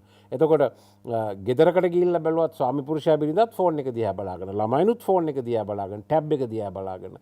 බස් ස්ටෑන්ඩ් එකකට ගිහිල්ලා බැලුවත් ඉස්සර බස් වෝල්ට් එකේ කතා කරනවා ඒව මොන බස් එකේ ඉඳගෙන යන කට්ටිය බැලුවත් කෝච්චියේ ඉඳගෙන යන කට්ටිය බැලුවත් මේ තත්ත්වයටපත් වෙලා තියෙන්නේ. හැබැයි දැන් මේ එකම මේකේ තියෙන හොඳ ලක්ෂණ තියෙනවා. බැංකු ගනුදෙනු කරන්න පුළුවන්, ඉගෙන ගන්න පුළුවන්, පරිපාලන තන්ත්‍රයේම මේක ඇතුලේ තියෙනවා. ඉතින් ඒක හරි ලොකු දෙයක්. හැබැයි ඒ අතරම දැන් අපි ගත්තොත් මේ ප්‍රධාන වශයෙන්ම මේ සයිබර් අවකාශය තුල මේ තියෙන මහා දේවල් එක්කම අලුත් දෙයක් මොකද්ද බිහි වෙලා තියෙන ඔබ කිව්වා වගේ ඉස්සලා සයිබර් ක්‍රයිම් කියලා. Cyber crime. හැබැයි ඒ සයිබර් ක්‍රයිම් අර ඉස්සෙල්ලා හිටපු මරදානේ හිටපු අය වගේ ඔය ඔරුගොඩ වත්තේ හිටපු මිනිස්සු වගේ කඩුවෙල හිටපු මිනිස්සු වගේ පිහියක් අතේ තියාගෙන ඉන්න මිනිස්සු නෙමෙයි. පච්ච කොටපු මිනිස්සු නෙමෙයි. හැබැයි ඒගොල්ලෝ මේක ඇතුලේ ඉන්නවා. දැන් අද අපි ගත්තොත් ලංකාව අරගෙන බැලුවොත් අපේ රටේ මං හිතන්නේ මෙතුමිය කිව්වා අන්තර්ජාල භාවිතය කොච්චරද කියලා 100ට කීයද 130 40 ගණක් විතර තියෙනවා. අන්තර්ජාල භාවිතය මිලියන 18යි. සෝෂල් මීඩියා සමාජ ජාල වෙබ් අඩවි භාවිතා කරනවා 136ක්. ඔව් 136ක් විතර මුළු ජනගහනයෙන් භාවිතා කරනවා. දැන් මේ අය අතර බලපුවාම සමස්තයක් හැටියට පොලිස් සංඛ්‍යාලේඛන අරගෙන බලපුවාම අන්තර්ජාල භාවිතා කරන අය සමාජ මාධ්‍ය ජාලා භාවිතා කරන අයයි වැඩිපුරම මේවැ වින්දිතයෝ බවට පත් වෙන්නේ කාන්තාව. වැඩිපුරම වින්දිතයෝ බවට පත් වෙන්නේ කාන්තාව මේ භාවිතේ. ඒකෙනුත් කාන්තාව අතරිනුත් මේ අර අපේ මාතෘකාවට අද තියෙන ඩිජිටල් කරන්නේ ගැහැණු ළමයා කියන ගැහැණු ළමයි තමයි වැඩිපුරම පත් වෙන්නේ. දැන් අපේ 2007 අවුරුද්දේ පරිගණක අපරාධ පනත හැදුවට පස්සේ අපරාධ පරීක්ෂණ දෙපාර්තමේන්තුවේ වෙනම ඒකකයක් හැදුවා පරිගණක අපරාධ විමර්ශන ඒකකය කියලා. හැබැයි ඒ විමර්ශන ඒකකයේ යම් ප්‍රමාණයකට අපරාධ විමර්ශන කරගෙන ගියා. නමුත් 2019 20 වෙනකොට අපිට පෙනිලා ගියා මේ ඒකකයට දරා ගන්න බැරි තරමට මේ ඒකකයේ තියෙන කැපැසිටි එක වගේ 100,000 ගුණයකට පැමිණෙන්න පටන් ගත්තා. ඒ අනුව ගිය අවුරුද්දේ අපි ස්ථාපිත කරා මේ අවුරුද්දේ අපි ස්ථාපිත කළා මුල් මාසයේ කීපෙදී පරිගණක අපරාධ විමර්ශන ඒකකේ අයින් කරලා කොට්ටාශයක් හැදුවා අලුතෙන්. දැන් ඒකට එන දවසකට එන පැමිණිලි සංඛ්‍යාවෙන් වැඩිම ගාණක් එන්නේ මොනවද? මේ ගැහැණු ළමුන් පිළිබඳ ප්‍රශ්න. දැන් අසන්ත මේක අපේ වෙන රටකට බලපාන්නේ නැති වුණාට අපේ සංස්කෘතියත් එක්ක ලොකු ප්‍රශ්නයක් බවට ඉදිරියේදී පත් වෙනවා දැමින් පත් වෙමින් තියෙනවා. මොකද්ද මේ කතාව? අපි ගත්තොත් දැන් මේ ගැහැණු ළමයි පිරිමි තමුන්ගේ බෝයි ෆ්‍රෙන්ඩ් එක්ක සබදකන් තියෙන කාලෙදී ෆොටෝ ගන්නවා වීඩියෝ ගත කරනවා ඒගොල්ලෝ යම් ස්ථානවලට යන දර්ශන වීඩියෝ ගත කරනවා කැමැත්තෙන් වෙන්න පුළුවන් සමහරවිට අකමැත්තෙනුත් ඉඩ දෙන අවස්ථා තියෙන්න පුළුවන්. අද ප්‍රවණතාවය තමයි දැන් නම් මේ කොවිඩ් ඉඳ විවාහ නැකත් එච්චර මේ ක්‍රියාත්මක වෙන්නේ නැහැ අඩුවෙන්. මේ ක්‍රියාත්මක වෙන දවසකට ගත්තොත් ලංකාවේ විවාහ 1000ක් සිද්ධ වුණොත් ඕකෙන් 5ක් ගැනවත් පැමිණිලි එනවා. මොනවද පැමිණිලි එන්නේ? පෙම්මතා විසින් පෙම්මතියගේ කියන්නේ පෙම්මතා කියන්නේ මේ කසාද බඳින පෙම්මතා නෙමෙයි. පරණ පෙම්මතා විසින් අප්ලෝඩ් කරන ඒවා අන්තර්ජාලයට. ඒ එක්කම මේ විවාහය එතනින්ම ඉවර වෙනවා. ඒ එක්කම ඒ විවාහය එතනින් ඉවර වෙනවා. ඡායාරූප වීඩියෝ පට මේ දැඩි විදියට අර අය විසින් ඒ ආකාරයට අප්ලෝඩ් කරනවා. මේක සමහරලාට බටහිර වගේ රටක නම් මේක ඒගොල්ලන්ගේ සංස්කෘතියත් එක්ක ගණන් ගන්න නැතුව ඉන්න පුළුවන්. නමුත් අපේ රටේ ඒ ළමයාට මූණ දෙන්න බැරි වෙනවා. ඒ වගේම ඒ පිරිමි දරුවාගේ දෙමව්පියන්ට සමාජයට මූණ දෙන්න බැරි වෙනවා. ලොකු ප්‍රවණතාවයක් බවට පත් වෙලා තියෙනවා. ඉතින් විශේෂයෙන්ම අද වගේ දවසක මම කියන්න ඕනේ කාරණේ තමයි අපි මේ ඩිජිටල් කරණයට ලක් වෙච්ච ලෝකේ හංගන්න බෑ කිසිම දෙයක්. සමහර වෙලාවට මිනිස්සු දැක්කේ නැති වුණත් මේක ඇත්ත නැති වුණත් අපි කියන්න හදනකොට හදපු ඒවා දාන්නත් පුළුවන්. විශ්වාස කරනවා. දැන් මෙන්න මේ පින්තූරේ මං හිතන්නේ හසන්ත ඔබ දැක්කත් දන්නේ මේ පින්තූරේ බලන්න මේ කැමරාවට පේනවද කියලා පොඩ්ඩක් බලන්න මේ පින්තූරේ ගන්න පුළුවන් වේද? සමහරවල්ට පේනවත් ඇති නෑ නේද? බලමු සමීප රූපයක් වෙන්න. ඔව් මේ බලන්න මේ පින්තූරේ හසන්ත මේක මේ දැක්කත් දන්නේ මේ පින්තූරේ ඉන්නේ මේ ඇත්තටම මේ මම රෝහල් ගත වෙලා හිටපු අවස්ථාවේදී අන්තර්ජාලයේ ගිය පින්තූරයක් මේක. මේ පින්තූරය අන්තර්ජාලයේ ගියේ අජිත් රෝහණ මරණාසන්නව මේ දැඩි සත්කාරයක ඉන්නවා කියලා. මේ සම්බන්ධව 100,000 ගාණක් දසදහස් ගාණක් විමසීම් කරලා තිබුණා මිනිස්සු වැඩි දෙනෙක්. මේ පින්තූරය දැකපු අය මේ ඒ කියන්නේ මට ආදරය කරන ජනතාවක් සමහරලාවට ඉන්නවා. ඒ වගේම සමහර අය ඊටම හොඳ හැඟීමෙන් බෝධි පූජා පවා තියලා තිබුණා. මේ වගේ දැන් ඇත්තටම මම දැඩි සත්කාරයකකේ හිටියේ නැහැ. ඒ වගේම එහෙම අසාධ්‍ය තත්ත්වයක් තිබුණෙත් නැහැ. ඒ වෛද්‍යවරු මට හොඳින් ප්‍රතිකාර කරා. නමුත් යම් රෝගී තත්ත්වයක් තිබුණා. දැන් මේ වගේ අවස්ථාවකදී සාමාන්‍ය කෙනෙකුට මේ සිද්ධිය වුණා නම් දැන් එතකොට ගෙදර අයට කතා කරන්න විදියකුත් නැහැ. එතකොට කොහෙද ඉන්නේ දන්නෙත් නැහැ. මේ වගේ පින්තූරයක් පළ කරා නම් සම්පූර්ණ ඒ පවුලේ අය අසරණ තත්ත්වයටපත් වෙනවා.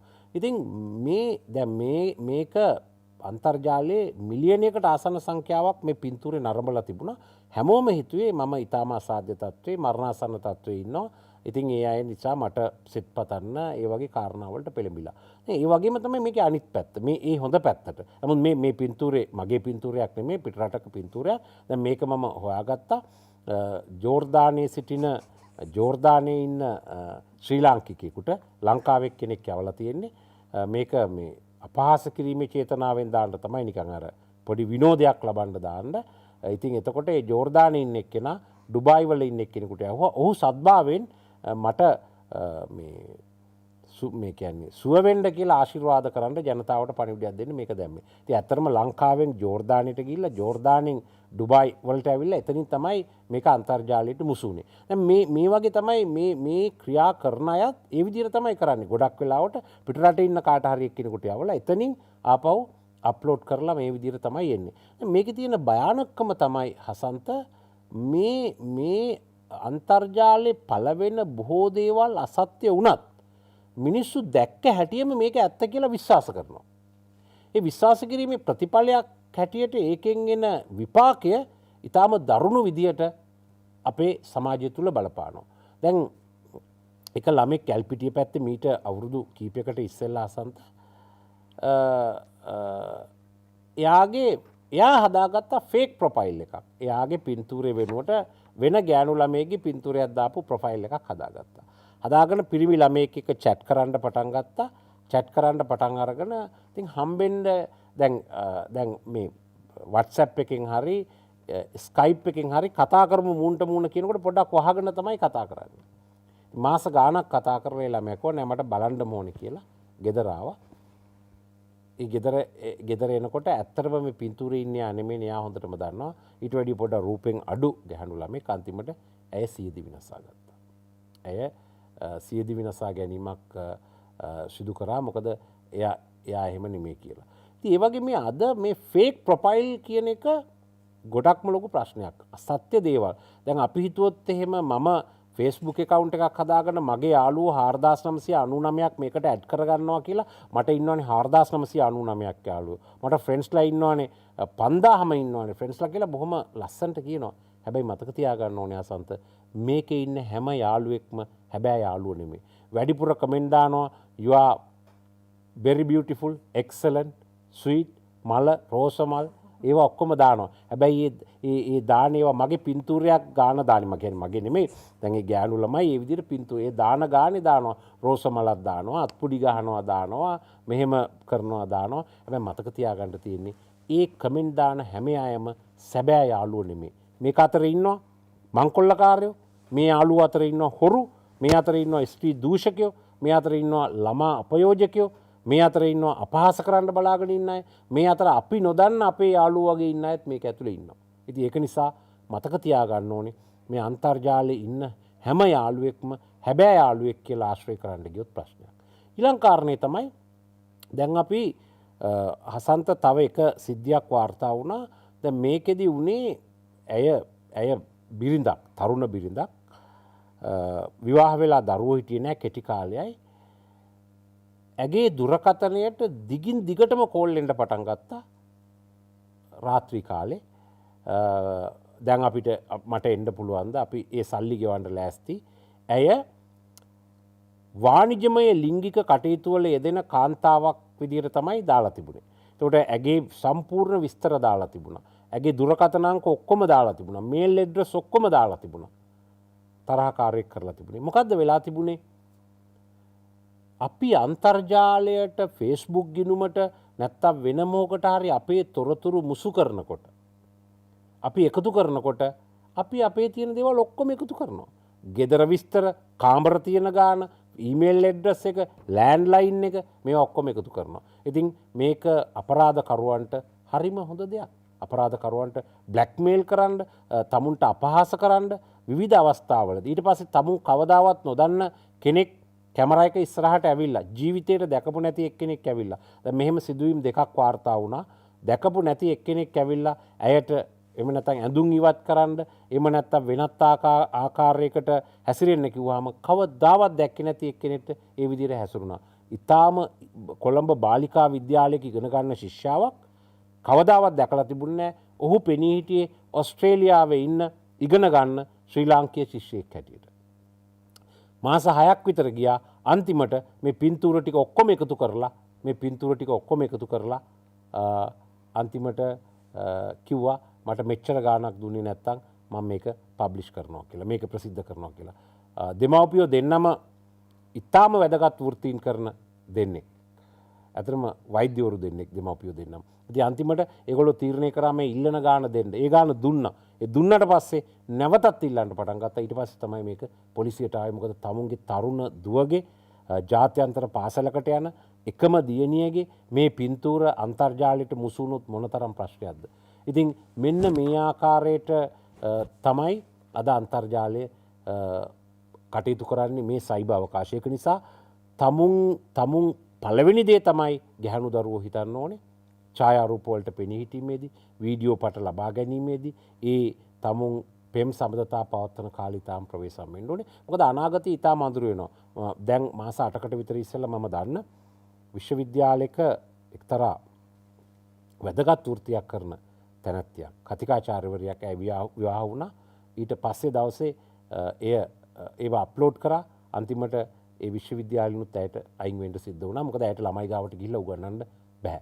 ඉතින් ඒ තත්ත්වය ඇති වෙනවා. ඒක නිසා අන්තර්ජාල භාවිතය ඊටාම කල්පනාවෙන් කරන්න ඕනේ. එකක් තමයි තමුන් මේ අද අපි දැන් මේ අපි ඉන්නේ ඔක්කොම කැමරාගත වෙලා. මගේ කාර් එක ආපු එක හසන්තගේ කාර් එක මෙතන වික්‍රමසිංහපුරට ආපු එක ඕනනම් ගෙදර ඉඳලා බලා ගන්න පුළුවන් දෙපැත්තේ තියෙන CCTV කැමරා. ඉතින් ඒ වගේ ඉස්සර වගේ අපිට බොරු කියන්න බෑ. අපි කතා කරපු දේවල් නොකලා කියලා කියන්න බෑ. ඒ නිසා වචන කතා කිරීමේදී ඔබ දන්නවනේ පහුගිය කාලේ දුරකථන වලින් කතා කරපු දේවල් මොනතරම් තත්ත්වයන් බවට පත් වුණාද කියලා කතා කිරීමේදී ඒ වගේම මේ දර්ශන හුවමාරු කර ගැනීමේදී හැම වෙලාවකදීම ප්‍රවේශමෙන් කටයුතු කරන්න ඕනේ. ඊළඟට වැදගත්ම දේ තමයි සමාජ මාධ්‍ය ජාලවල ඉන්න හැම මිතුරෙක්ම සැබෑ මිතුරෙක් නෙමේ කියන එක අවබෝධ කරගෙන කටයුතු කරන්න. අර ෂණිකව හැඟීම් පළ කිරීමේ පහසුකම තියෙනවා. හැබැයි මතක තියාගන්න ඔය ෂණිකව පළ කරන හැඟීම් කවුරු හරි පටිගත කරනවා. ඒක තමයි තියෙන බරපතලම ප්‍රශ්නේ. ඒ වෙලාවට හිතෙන දේ සමාජයට මේ ගැහණු දරුවෝ ආදරේ වෙන්න පුළුවන් කුමක් හෝ පිරිසුදු චේතනාවකින් ඇයගේ හිත කිලිටි නෑ. ඇය පළ කරන අදහස් බොහොම ඇය ඔහු දෙන්නම් වෙන්න පුළුවන්. හැබැයි ඒ ටික කොහේ හරි තැනක පටිගත වෙනවා. ඒක කෙනෙක් අයිතු ලෙස පාවිච්චි කරන්න පුළුවන්. මේ හැඟීම මේ දැනුම ඒ දරුවන්ට ලැබිලා තියෙනවද? ඔහේ කතා කර යනවා. ඔහේ chat කරනවා. ඔහේ කොටනවා. ඔහේ එක දේවල් හුවමාරු කරගන්නවා. හැබැයි ඒවා පසු කාලීන ජීවිතේම පසුතැවෙන ආකාරය. සමහර දිවි තොර කරගන්න තත්ත්වයට පත් කරලා තියෙනවා. සමහර දරුවෝ අසරණ කරලා තියෙනවා. සමහර දුවලට වෙලා තියෙන දේවල් වල කතන්දර අම්මලා තාත්තලා දිවිනසාගෙන තියෙනවා. තමන්ගේ දරුවන්ට වෙච්ච අපරාධ උහුල ගන්න බැරුව. එහෙම සමාජයක අපි මේ කතා කරන්නේ ඩිජිටල් පරම්පරාවේ ගැහැණු දරුවන් ගැන. ඔබතුමී කතා කරන්න කලින් මට අවසර දෙන්න පාලක මැදිරියට යන්න. පාලක මැදිරියේ මගෙන් නිකුත් කරන පණිවිඩ කීපයක්. දොරින් දොරට දොර මඩලාවයි පණවත දොරමඩලාව සමග අපට තවත් ඇමතුමක් තියෙනවා. අයිබෝවන් හොඳයි. ඒ ඇමතුම සම්බන්ධ වෙන්නේ නැහැ. සජීවනී අබේකෝන් නීතිඥතුමිය දෙසටම යොමු වන්නේ. දැන් දරුවන්ට අම්මලා තාත්තලා ඉන්නවා. දැන් මේ සාකච්ඡාව බලාගෙන ඉන්න දරුවොත් ඇති, වැඩිපුර අම්මලා තාත්තලාත් ඇති. දැන් මේ උපකරණ ගැන අපි කියවානේ. දැන් මේ උපකරණ නැතුව බෑ. එතන ලොකු අධ්‍යාපන අවශ්‍යතාවයක් ඉටු කරනවා. ලොකු හිඩැසක් ඉටු කරනවා. මේක අධ්‍යාපන කාරකයක් වශයෙන් හරි වැදගත්. ජංගම දුරකථනය පරිගණකය අද නැතුව බැරි තත්ත්වයටපත් වෙලා අම්මලා තාත්තලාත් ණය වෙලා හරි කුඹුරක් උගත් තියලා හරි මේක ගෙනත් දෙනවා. දරුවන්ට තියෙන ආදරය දරුවන්ගේ අනාගතේ යහපත් කිරීම සඳහා. ඕන් දරුවන් විශ්වාස කරනවා. සමහර අම්මලා තාත්තලා දන්නවා මේක හසුරුවන්නට, සමහර අය දන්නේ නැහැ. ඉතින් අනේ අර අහිංසක අම්මා සමහර විට මේක පරිගණකයක් කියමු ගෙනල්ලා දීලා දුවට ඉතින් දුව මේකත් අරන් කාමරේට රිංගනවා දොර වහ ගන්නවා. ඉතින් අම්මගේ හිතේ මේ අනේ උදේ ඉඳන් අපේ දුව පාඩම් කරනවා බලන්න අන්තර්ජාලය පාඩම් වැඩමයි විභාගෙත් ළඟයි කියලා හිතාගෙන දොරට තට්ටු කරන්නෙත් නැහැ මේ ළමයාට බාධාවක් වෙයි කියලා. සමහරට මේ තේ එක ගෙනල්ලා තියලත් හරි මොකද්ද වගේ කතා කරන්න ඇදුවට පුතාට මේක බාධාවක් වුණොත් එහෙම අම්මගේ තාත්තගේ පිරිසුදු චේතනාව. හැබැයි එහෙම ආදරණීය අම්මලා තාත්තලාගේ කණෙන් රිංගපු දුවලා පුතාලා ඉන්නවා. ඒ කාමරේ දාගෙන පරිගණකයෙන් ජංගම දුරකථනයෙන් කරපු දේවල් පස්සේ එළියට එනකොට සමහරට පොලිසියේදී ඒවා එළියට එන්නේ. සමහරට මේ ළමයින්ගේ ලෝකයට ඇතුළු වෙච්ච කට්ට කෛරා ටික වෙට්ට පිත්තල අපරාධකරුවෝ සට කපට මිනිස්සු මේ දරුවන්ගේ ලෝකය විනාශ කරලා. එහෙම සිදුවීම් ඕන තරම් සමාජයේ තියෙනවා. ඒ හින්දා අපි බොහොම උනන්දුවකින් මේ මාතෘකාව සංවිධානය කරලා තියෙන්නේ. මේ පහසුකම් සැපයීම ඉතා වැදගත්. හැබැයි මේ පහසුකම් පාවිච්චි කරන්නේ කොහොමද කියන එක පිළිබඳ දැනුම අපි සමාජයට දීලා තියෙනවද කියන ප්‍රශ්නේ තියෙනවා. අර ඇමතුම සම්බන්ධ වෙනවා. ආයිබෝවන් කතා කරන්න. මම කතා කරන්න ජයසිංහ කියලා පස්සේ ආල කෙනෙක්. මම මේ දාන ප්‍රශ්නේ මේ විද්වත් මතේ සෑම කෙනාටම අයිති. අද ජාතික රූපවාහිනිය සහ ITN එක හැරෙන්න අනිකුත් නාලිකාවල අන්තිම නින්දිත හිරිකිත චුච්ච අඩ නිරුවතින් ගෑනු නටවන පුංචි ළමයි යොදාගෙන කරන දේවල් මුළු හිරිකිතයි. ඕ අපරාධට මේ ඕ අපරාධ උනන්දු කරන දේවල් නෙමෙයිද කියලා මම අහන්න කැමතියි. ඕවට ගන්න බැයිද නීතියෙන් මේ කරලා දැන් ඔය අපචාර වලට සම්බන්ධ නිලධාරීන්ගෙන් ගන්න බැයිද මේ ජරා හිරිකිත නිද්දිත දෙමව්පියන්ට එකට ඉඳ ගන්න බැරි. අනිත් එක මහ විශාල මහා අමුතු ජාතියේ වචන යොදාගෙන ත්‍රිපිටකාත් වචන යොදාගෙන ඩබල් මීනින් තියෙන දේවල් මේ මල ජරා දේව නවත්තන්න බැයිද කියලා මම අහන්න කැමතියි. මේ ITN එකේ රූපවාහිනිය නෙමෙයි. ITN රූපවාහිනිය නෙමෙයි වෙනත් නේද? හොඳයි බොහොම ස්තුතියි මහත්මයා. තවත් ඇමතුමක් තියෙනවා අයිබෝවන්. අයිබෝවන්. කතා කරන්න. අයිබෝවන් කතා කරන්න. අයිබෝවන් ලසන්ත මහත්මයා. කතා කරන්න. අයිබෝවන් ලසන්ත මහත්මයා. අපිට ඇහෙනවා කතා කරන්න. ඇහෙනවා කතා කරන්න. මම කුරුණෑගලින් මල්කඩුවාවෙන් කිංස්ලි කියලා කෙනෙක් කතා කරන්නේ. ඔව්. ඔබතුමාගේ රූපවාහිනී යන්ත්‍රයේ ටිකක් ශබ්දය අඩු කරලා කතා කරන්න. ලසන්ත මහත්තයා ඇත්ත වශයෙන්ම මේ මම මේ මොහොතේ විශේෂයෙන් ගත්තේ මේ දෙමව්පියෙක් හැටියට මහා පුදුම ආත්මීය මේ සුන්දර අත්දැකීමක් මේ මොහොතේ විඳිනවා. අපේ මේ දරුවෝ තමයි අපේ අනාගතය. හරිම වටිනා දෙයක් ඔබ මේ සාකච්ඡාවේදී අරන් තියෙන්නේ. මම මේ ළඟ ටික සාකච්ඡාවේදී මට අහන්න ලැබුණා මේ මාධ්‍ය කියන්නේ නවීන ජනමාධ්‍ය කියන්නේ කුණු ගොඩක තියෙන මණිකක් වගේ කියලා. නමුත් මේ මණික අඳුර ගන්න නැතුව අපේ දරුවෝ ගොඩාක් අද අතරමං වෙලා. ඇත්තටම අපේ දරුවන් අතේ සෙල්ෆෝන් තියෙනවා. අපේ වැඩිහිටි දෙමාපියෝ 80ක් විතර අද සමාජයේ මේ පිළිබඳ අවබෝධයක් නැහැ. අපේ දරුවෝ මේ වයින් ගෙර ගන්නවා ලෝකෙල්ප දැනුමක් ලබනවා කියලා අපි හිතනවා.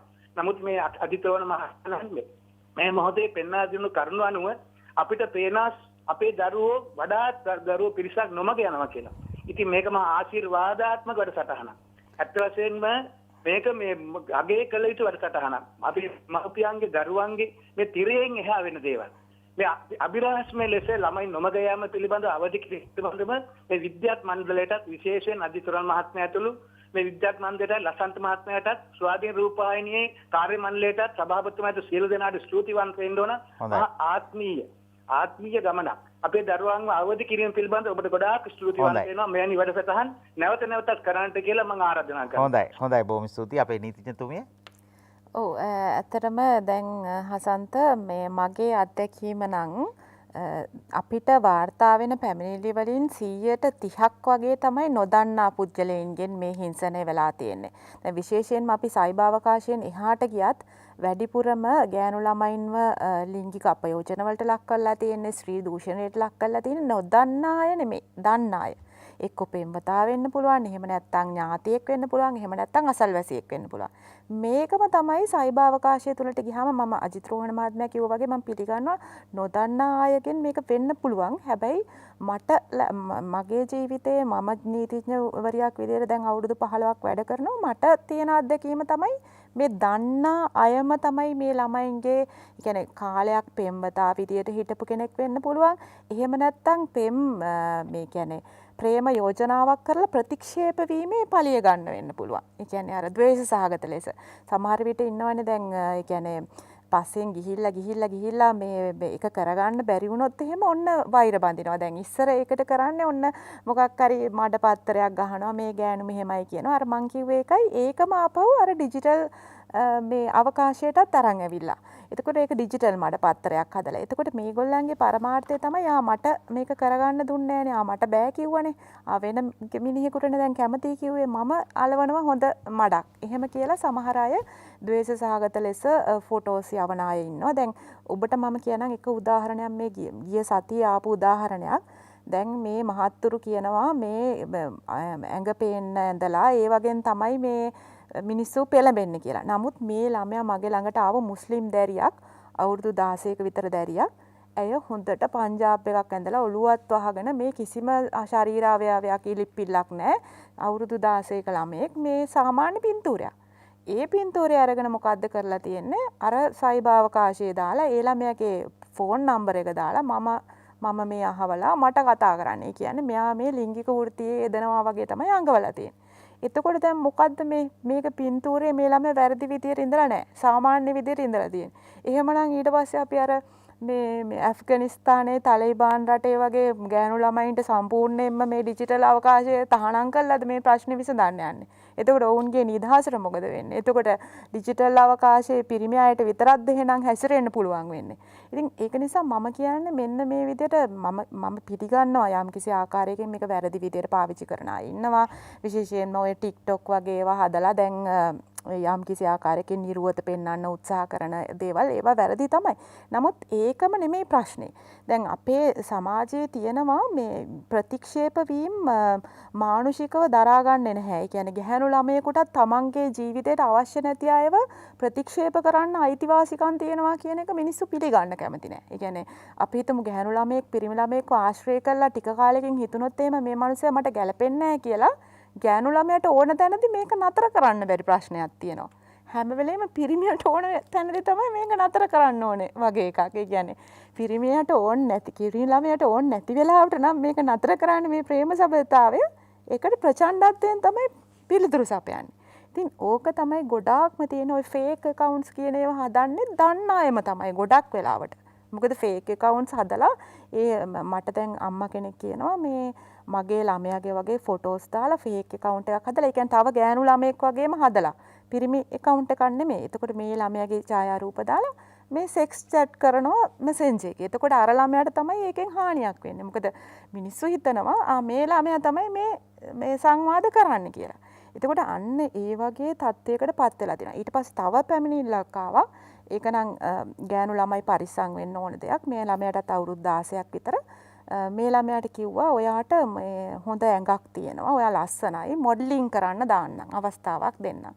ඊට පස්සේ යාගේ දුරකථන අංකය ඉල්ලුවා ගෑනු කෙනෙක්ම ඉල්ලුවේ. ඉතින් සැක කරේ නැහැ. ගෑනු කෙනෙක් කතා කරනකොට ටිකක් තවත් ගෑනු කෙනෙකුට තව ගෑනු ළමයෙකුට ගෑනු කෙනෙක් කතා කරනකොට ටිකක් ආරක්ෂිතයි කියලානේ අපි හිතන්නේ. එතකොට ඔන්න මේ ගෑනු ළමයා කිව්වා දැන් මං ඔයාව සිලෙක්ට් කරගෙන මේ ගෑනු කෙනා කිව්වා අර ගෑනු ළමයාට අවුරුදු 16 මං ඔයාව සිලෙක්ට් කරගෙන තියෙන්නේ. දැන් මම ඔයාව වැඩිදුර පරීක්ෂණය සඳහා මේ අපේ බොස් ගාවට දානවා කියලා ඔන්න WhatsApp group එකකට සම්බන්ධ කරා බොස් ඉන්න WhatsApp group එකකට. ඊට පස්සේ දැන් බොස් කියනවා මෙන්න මේ විදියට දැන් ඔයාට මොඩලින් වලට අවස්ථාව දෙන්න නම් ඔයා මෙතන පේන්න පින්තූරයක් එවන්න. අතන පේන්න පින්තූරයක් එවන්න. ඉතින් මේ ළමයා හරි ආසයි මේ මොඩලින් වැඩේට. මොකද ගොඩක් දැන් කාලේ ඉතින් මිනිස්සු හරි කියන්නේ ගෑනු ළමයි පිරිමි ළමයි දෙගොල්ලම ඒකත් කර්මාන්තයක් විදිහට දියුණු වෙලා තියෙනවානේ. ඉතින් මෙයා යවනවා. ඊට පස්සේ මොකද වෙන්නේ? අර කිව්වා වගේ නියෝජ්‍ය පොලිස්පතිතුමා කිව්වා වගේ ඔන්න ආපහු තර්ජනය කරනවා, බියවද්දනවා. මේක මේ දැම්මොත් එහෙම කියන්නේ අපි දානවා අවභාවිතා කරනවා එහෙම අපි කියන විදිහට හැසිරෙන්න ඕන අපි කියන තැනට එන්න ඕනේ මේ විදිහට. ඉතින් මේවට නීතිය ක්‍රියාත්මක කරන්න පුළුවන්. නමුත් ඒක අමාරු වුණත් අපි නීතිය ක්‍රියාත්මක කරන්න උත්සාහ කරනවා. දැන් අර කිව්වා වගේ අපි TRC එකේ සහාය ඇතුව අර ගෑනු ළමයාගේ ලින්ක් එක අපි බ්ලොක් කරලා දැම්මා. ඒ කියන්නේ ෆේක් account එකක් හදලා අර ගෑනු ළමයාගේ සාමාන්‍ය පින්තූරයක් දාලා මේ ඒ ළමයා මේ සෙක්ස් වලට ඉන්වයිට් කරනවා වගේ තමයි යටින් ෆෝන් නම්බර් එක ඒ ළමයාගේ දාලා ඒ ළමයාට ගොඩක් කෝල්ස් එනවා. ඒතර අපි ඒක බ්ලොක් කරාට ඒ ළමයා දැන් හරි මානසික පීඩනයකින් ඉන්නේ. තවත් මේ වගේ දේවල් වෙයිද මට? දැන් මේක බ්ලොක් කරාට මොකද මට ඊළඟටත් මේ වගේ දෙයක් දැම්මොත් මම මොකද කරන්නේ? අපේ මනෝ සමාජීය නිලධාරී මට කෝල් කර කියනවා මේ අනේ මිස් මේ ළමයාට මේක බ්ලොක් කරලා හරියන්නේ නැහැ. මේ ළමයාට දැන් වෙනම මානසික පීඩනයකට ලක් වෙලා. ඉතින් එතකොට හිතන්න කිසිම අසභ්‍ය පින්තූරයක් නෙමෙයි උඩ ඉඳලා පාදාන්තය දක්වා හොඳට ඇඳලා අර පර්දාවක් දාලා මේ හොඳට පංජාබ් කිට් එකක් ඇඳලා හිටපු ළමයි. ඉතින් මම කියන්නේ මේක ඇඳුමවත් මොකක්වත් නෙමෙයි. ඒකයි මම කියන්නේ අපි කොච්චර අපි හිතුවට මේ අපි හරි දියුණුයි අපි දැන් හරි මොඩර්න් කියලා හරි සමාජයේ විවිධ පුජ්‍යලයෝ ඉන්නවා. ඒක හරි. නමුත් මම කියන්නේ අර සම්බන්ධතාවයක් ප්‍රතික්ෂේප කරාම ගෑනු ළමයෙක් වුණත් අපේ මේ පිරිමි අය දැනගන්නට ඕනේ ඒක පරිගැනීම නෙමෙයි මනුස්සකම කියන්නේ පිරිමිකම කියන්නේ.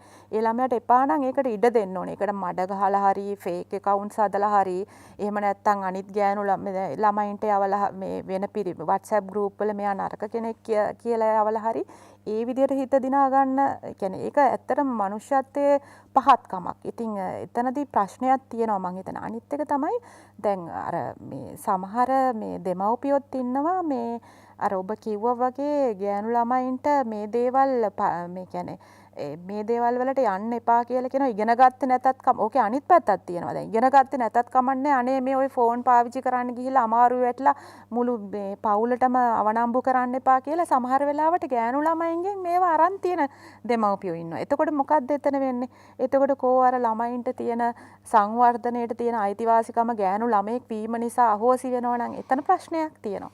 ඉතින් මම හිතන්නේ අපි සමාජයක් විදිහට මේ ඩිජිටල් අවකාශය කොහොමද අනිත් කෙනෙකුට හිරිහැරයක් වෙන්නේ නැතුව සහකම්පනයෙන් යුතුව පාවිච්චි කරන්නේ කොහොමද කියන එක ගැන මේ වගේ කතිකාවක් ඇති කරලා කතා කරන එක ඉතාම වැදගත්.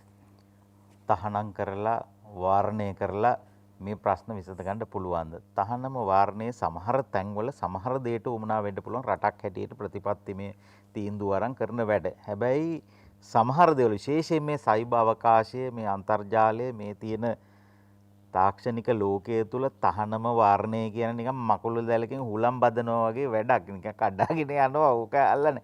ඊට වඩා තමන්ගේ ආරක්ෂාව සලසා ගැනීම, ඔරොත්තු දීමේ ශක්තිය තමන් තුල, දරුවන් තුල ඇති කිරීම. ඒක කරන්න පුළුවන් දැනුම දීමෙන්. අර අම්මා පුංචි කාලේ මව්කිරි දීලා දරුවෝ ශක්තිමත් කරලා ප්‍රතිශක්තිකරණය ලබා දුන්නා වගේ දැනුම දීලා ප්‍රතිශක්තිකරණය වගේ තමයි ඔරොත්තු දෙන ගතිය. ඕනම වේරම්බ වාතයකට ඕන රට කපටි නෙමෙයි ඕන එකෙක් ආවට අපි රැවටෙන්නේ නැහැ කියන හැඟීම, ශක්තිය, පෞරුෂත්වයේ දෙපයින් ඉන්න ගතිය දරුවන්ට දෙන්න පුළුවන් නම් ඒ දැනුම ඒක වටිනවා. එතකොට බය නැතුව ඕක දීලා කාමරේ දොර වහගෙන නෙමෙයි ඕන එකක් කරගත්තත් ඒ දරුවා දන්නවා රැකෙන්න. ඒ දැනුමයි අපි දරුවන්ට දෙන්න ඕනේ. නැතුව තානම් කරගෙන මේ වැඩේ කරන්න පුළුවන්ද කියන ප්‍රශ්නේ තියෙනවා. අපිට ඇමතුමක් තියෙනවා. අයිබෝවන්. අයිබෝවන්. කතා කරන්න. අයිබෝවන්. මම විමලා ඉදිරියෙන් කෙනෙක් කතා කරන්නේ. හොඳයි. හෙලෝ. ඔව් කතා කරන්න. මම කතා කරන්නේ විමලා ඉදිරිසිංහ කියලා කෙනෙක් කුරුණෑගලින්. මේ අද මේ මාතෘකාව මේ හරීම වටිනවා. මොකද මට මේ විස්තර මේ කියන්න විදිහක් නැතුවයි හිටියේ. මේ අජිත් රෝහණ මහත්තයා මම කියන්න හිතේ බොහොම දේවල් කිව්වා. ඉතින් විද්වත් මණ්ඩලයේ හුඟක් දේවල් පැහැදිලි කරා. අද මේ ෆයිබර් අවකාශය නිසා දරුවෝ පොත්පත් කියවීමෙන් හුඟක් දුරස් වෙලා. වැඩි හිටියොත් එක්ක කතා කරන්න වෙලාවක් නැහැ. අදහස් වමාරු කරගන්න වෙලාවක් නැහැ. ඊගාවට මේකෙන් අර ඒගොල්ලන්ට ස්ථානෝචිත ප්‍රඥාව කියන එක නැති වෙලා. ಗುಣධර්ම නැහැ. ඊළඟට ලෙන්ගතුකම නැති වෙලා. දැන් වැඩි හිටියෝ විදිහට අපි කැමති ඒගොල්ලොන්ගේ දේවල් අහන්න බලන්න දවසේ සිදුවීම් දැනගන්න පාසලේ මොකද වුනේ කියලා දැනගන්න ඒව කිසි දෙයක් නැහැ. ඒගොල්ලොන් අර පාසලට ගියා ආවා අරක ඔබෝබා ඉන්නවා වෙන කිසිම දෙයක් නැහැ. ඊළඟට ඒගොල්ලෝ බලාපොරොත්තු වෙන්නේ අපෙන් ඒගොල්ලොන්ට ලැබෙන්න ඕන කෑම බීම ඇඳුම් පැළඳුම් මෙහෙම මිසක් පෙරලා ලෙන්ගතුකමක් මෙහෙම දක්වන්න කිසිවම නැහැ. ඉතින් ඒක නිසා මේක මේ සාකච්ඡාව හුඟක් හොඳයි. මේ මම ඔය හසන්ත මහත්තයාට මම නිතර තනියම කතා කරලා තියෙනවා එක එක දේවල් ගැන.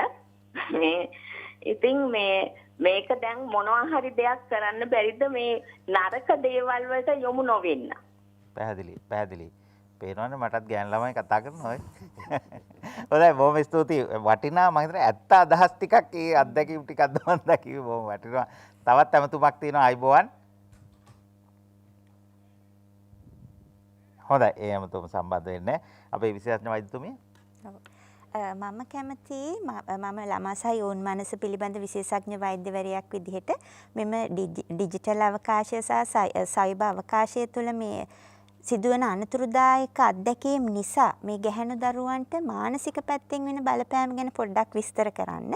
එක සායනික උදාහරණයක් මම ඉස්සෙල්ලම කියන්නම්. එක අවුරුදු 19ක වෘත්තීය පුහුණුවක යෙදෙන ගැහැණු දරුවෙක් එයා පැනඩෝල් පෙති ලොකු ප්‍රමාණයක් පීලා ඊට පස්සේ තමයි මගේ සායනයට ආවේ. ඇත්තටම එතකොට ඒ දරුවට තිබුණේ විෂාදය. අපි කියන සිවියර් ડિප්‍රෙෂන්. එහෙමත් නැත්නම් ඊටාම තීව්‍ර මට්ටමේ විෂාදයේ තත්ත්වයේ ලක්ෂණ තිබිලා ජීවිතය නැති කරගන්න උත්සාහ කිරීමක් තමයි එතනදී තිබුණේ. ඉතින් මේ ගැහැණු ළමයිත් එක්ක ටිකක් කතා කරලා බැලුවහම මෙයා පිරිමි ළමයෙක් එක්ක සම්බන්ධතාවයක් ඇති කරගෙන දැන් අපි කලින් කතා කරා වගේ මෙයාගේ නිරුවත් ඡායාරූප කිහිපයක් මේ පිරිමි දරුවත් එක්ක එයාගේ බොයිෆ්‍රෙන්ඩ් එක්ක අරගෙන දැන් මේ පින්තූර ටික ළඟ තියෙනවා කියලා ඒක කිය මේක Facebook දානවා කියලා තර්ජනය කර මේ පිරිමි ළමයා මේ ගැහැණු ළමයාව එයාගේ යාළුවන් සමගත් සම්බන්ධතාවලට යොමු කරන්න හදනවා. ඉතින් මෙයාට මේක කියන්න කෙනෙක් නැහැ. එයාගේ තාත්තා නැති වෙලා අම්මා තනියම තමයි දරුවව හදාගෙන තිබුණේ. ඉතින් මේක කියා ගන්න කෙනෙක් නැහැ. මේක පීඩාව විඳලා අවසානයේ ඒක විෂාදයේ දක්වා ගිහිල්ලා තිබුණා. ඉතින් ඒ එක උදාහරණයක්. ඉතින් මේ වගේ මෙහෙම හිංසනයට ලක් වුණාම සාංකාව තත්ත්වය ඇති වෙන්න පුළුවන් සමහරක් අයට. මම කිව්වා වගේ සියදිවි හානි කර ගැනීමට උත්සාහ කිරීම, සියදිවි හානි කර ගැනීම. ඒ වගේම තමයි දැන් මෙහෙම එකපාරක් වංචාවටපත් වුණාට පස්සේ මේ ළමයි තුල විශ්වාසය පිළිබඳ ගැටලුවක් ඇති වෙනවා. එතකොට ඒගොල්ලෝ ඉස්සරහටත් බයයි. තවත් සම්බන්ධතාවයක් ඇති කරගන්නකොට මම වගේ ගැටලුවක් ආයි ඇති වෙයි කියලා. ඒකම ආත්ම ශක්තිය, ආත්ම අභිමානය ගැන විශ්වාසයක් නැහැ. තමන් ගැන තියෙන්නේ ඊටාම අඩු තක්සේරුවක්. ඉතින් ඒකම අධ්‍යාපනයේ යෙදෙන ළමයෙක්ට නම් අධ්‍යාපන කටයුතු දුර්වල වෙලා, එතනින් එහාට යාගේ විභාග සමත් වෙන්න බැරි වෙලා, වෘත්තියක් විදිහට ඉදිරියට යන්න බැරි වෙලා, යාගේ සමාජීය පැත්තිනුත් ලොකු කඩාවැටීමක් වෙන්න පුළුවන්. ඉතින් මේ වගේ මානසික සහ සමාජීය ගැටලු රාශියක් ඇති වෙන්න පුළුවන් මේ සයිබර් අවකාශයේ සිදුවන අනතුරුදායක අත්දැකීම් එක්ක. මෙතනදී මම සමග මට මුණ ගැහුණු ගැහැණු දරුවන් තුළ තිබුණු විශේෂ ලක්ෂණ කිහිපයක් මම කැමතියි සඳහන් කරන්න. එකක් තමයි අර මම ඉස්සෙල්ලා කිව්වා වගේම තීරණ ගන්න තේරෙන්නේ නැහැ. හරි වැරද්ද තේරෙන්නේ නැහැ. ඉම්පල්සිවිටි. එහෙමත් නැත්නම් ෂණික තීරණ. ඒකේ හරි වැරද්ද හිතන්නත් කලින් තීරණය අරගෙන ඉවරයි. මේ නව යවුන දරුවන්ගේ මොලේ අපි කියන්නේ නිකන් බ්‍රේක් නැති වාහනයක් වගේ කියලා හිතන්න කලින් වැඩේ කරන එක. ඉතින් ඒක එක හේතුවක්. දෙවෙනි කරුණ මම හුඟක් මේ ගැහැණු දරුවන්ගේ දැක්කේ assertiveness skills. එහෙමත් නැත්නම් බෑ කියන්න බැරිකම. හුඟක් අවස්ථාවක ප්‍රේම සම්බන්ධතාවයක් ආරම්භ කරගෙන එහෙමත් නැත්නම් පිරිමි කෙනෙක් එක්ක කතා කරන්න පටන් අරගත්තට පස්සේ අයුතු යෝජනාවක් ආවහම ඒකට බෑ කියන්න බැරිකම. බෑ කිව්වොත් තමන්ව දාලා යයි කියන බය. මෙන්න මේ කරුණ ලොකුම හේතුවක් වෙනවා ගොඩක් වෙලාවට ගැහැණු දරුවන්ට. එතනදී ගැහැණු දරුවන් තමන්ගේ ජීවිතයේ වටිනාකම තක්සේරු කෙනෙක් කිරීමට වෙන කෙනෙක්ට බාර දීම. තමන්ගේ ජීවිතයේ වටිනාකම තියෙන්නේ තමන්ට. එතකොට කවුරු හරි පුද්ගලයෙක් තමන්ට තමන්ගේ ජීවිතයේ වටිනාකම අවතක්සේරු කරන ආකාරයේ යෝජනාවක් කරනවා නම් ඒකට තමන් අකමැතියි කියලා කෙලින්ම කියන හැකියාව දියුණු කරන්න පුළුවන් නම් අපිට ගැහැණු දරුවන් තුළ මම හිතන්නේ ඒක ඊටාම වැදගත් වෙනවා මේ වගේ තත්ත්ව අඩු කරගන්න. ඊළඟ කාරණාව තමයි මේ sexuality education. එහෙමත් නැත්නම් ලිංගිකත්වය පිළිබඳව ගැහැණු දරුවන්ට තියෙන දැනුම. මොකද අපේ සංස්කෘතිය, අපේ සමාජය සහ අධ්‍යාපනයේ මේ හැම තැනකදීම මේ ලිංගිකත්වය ගැන තියෙන දැනුම දරුවන්ට ලබා දීමට මැලිකමක් තියෙනවා.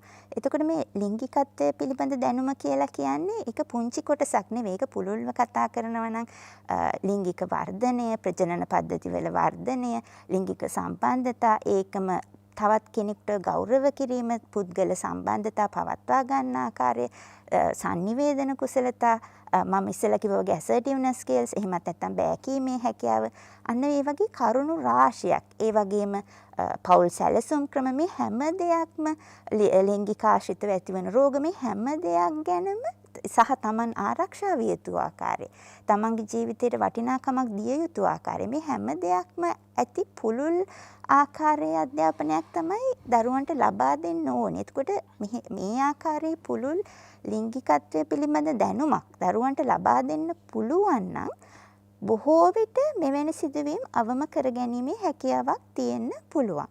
අනිත් එක සංනිවේදන කුසලතා. එහෙමත් නැත්නම් communication skills. ඒකත් මේ දරුවන් තුළ හුඟක් දුර්වලයි. ඒ කියන්නේ බෑ කියන්න බැරිකම, තමන්ගේ හැඟීම් යහපත් ආකාරයට ප්‍රකාශ කරන්න බැරිකම, මේවත් ගොඩක් ගැටලු විදිහට මම දකිනවා. තවත් කරුණක් තමයි මේ සයිබර් අවකාශය, මේ අලුත් තාක්ෂණයත් එක්ක ගැහැණු දරුවෝ, පිරිමි දරුවෝ ගොඩක් ලස්සනට ඉන්න කැමති සහ ලස්සන පෙන්වන්න උත්සාහ කරනවා. එතනදී තමන්ගේ පින්තූර අරගෙන, ඒව සමහරක් විට අපි කියනවා බියුටි එකතු කරනවා කියලා, තව ලස්සන කරලා පින්තූර අරගෙන Facebook දානවා. ඉතින් ලස්සනට ඉන්න සහ ලස්සනට පෙන්වන්න උත්සාහ කරනවා. ඉතින් මේ අවස්ථාවේදී සැසඳීම්, අනිත් සමවයසේ ළමයිත් එක්ක ලොකු සැසඳීමක් සිද්ධ වෙලා තමන් අනිත් අයගේ මට්ටමට තමන්ගේ රූපය නෑ කියලා හිතුණු අවස්ථාවට ඒ හරහා ආත්ම ශක්තිය, ආත්ම අභිමානයේ කඩන් වැටිලා ඒ හරහා විෂාදය දක්වා ගිය දරුවොත් දැකලා තියෙනවා මම ගොඩක්. ඒ වගේම සමහරක් වෙලාවට අපි කියන බොඩි ඉමේජ්, ඒ කියන්නේ තමන්ගේ රූපය ගැන තමන් සැටිස්ෆයි වෙන්නේ නැතුව ඒ හරහා ඊටින් ඩිසෝඩර්ස් කියලා කෑම පාලනය කරලා ඒ වගේ තත්ත්වවලට එන අවස්ථා පවා ඇති වෙනවා. ඒකට ප්‍රධාන හේතුව තමයි මේ Facebook සමාජ මාධ්‍ය හරහා තමන්ගේ රූපය සහ අනිත් අයගේ රූප සසඳන්න උත්සාහ කිරීම.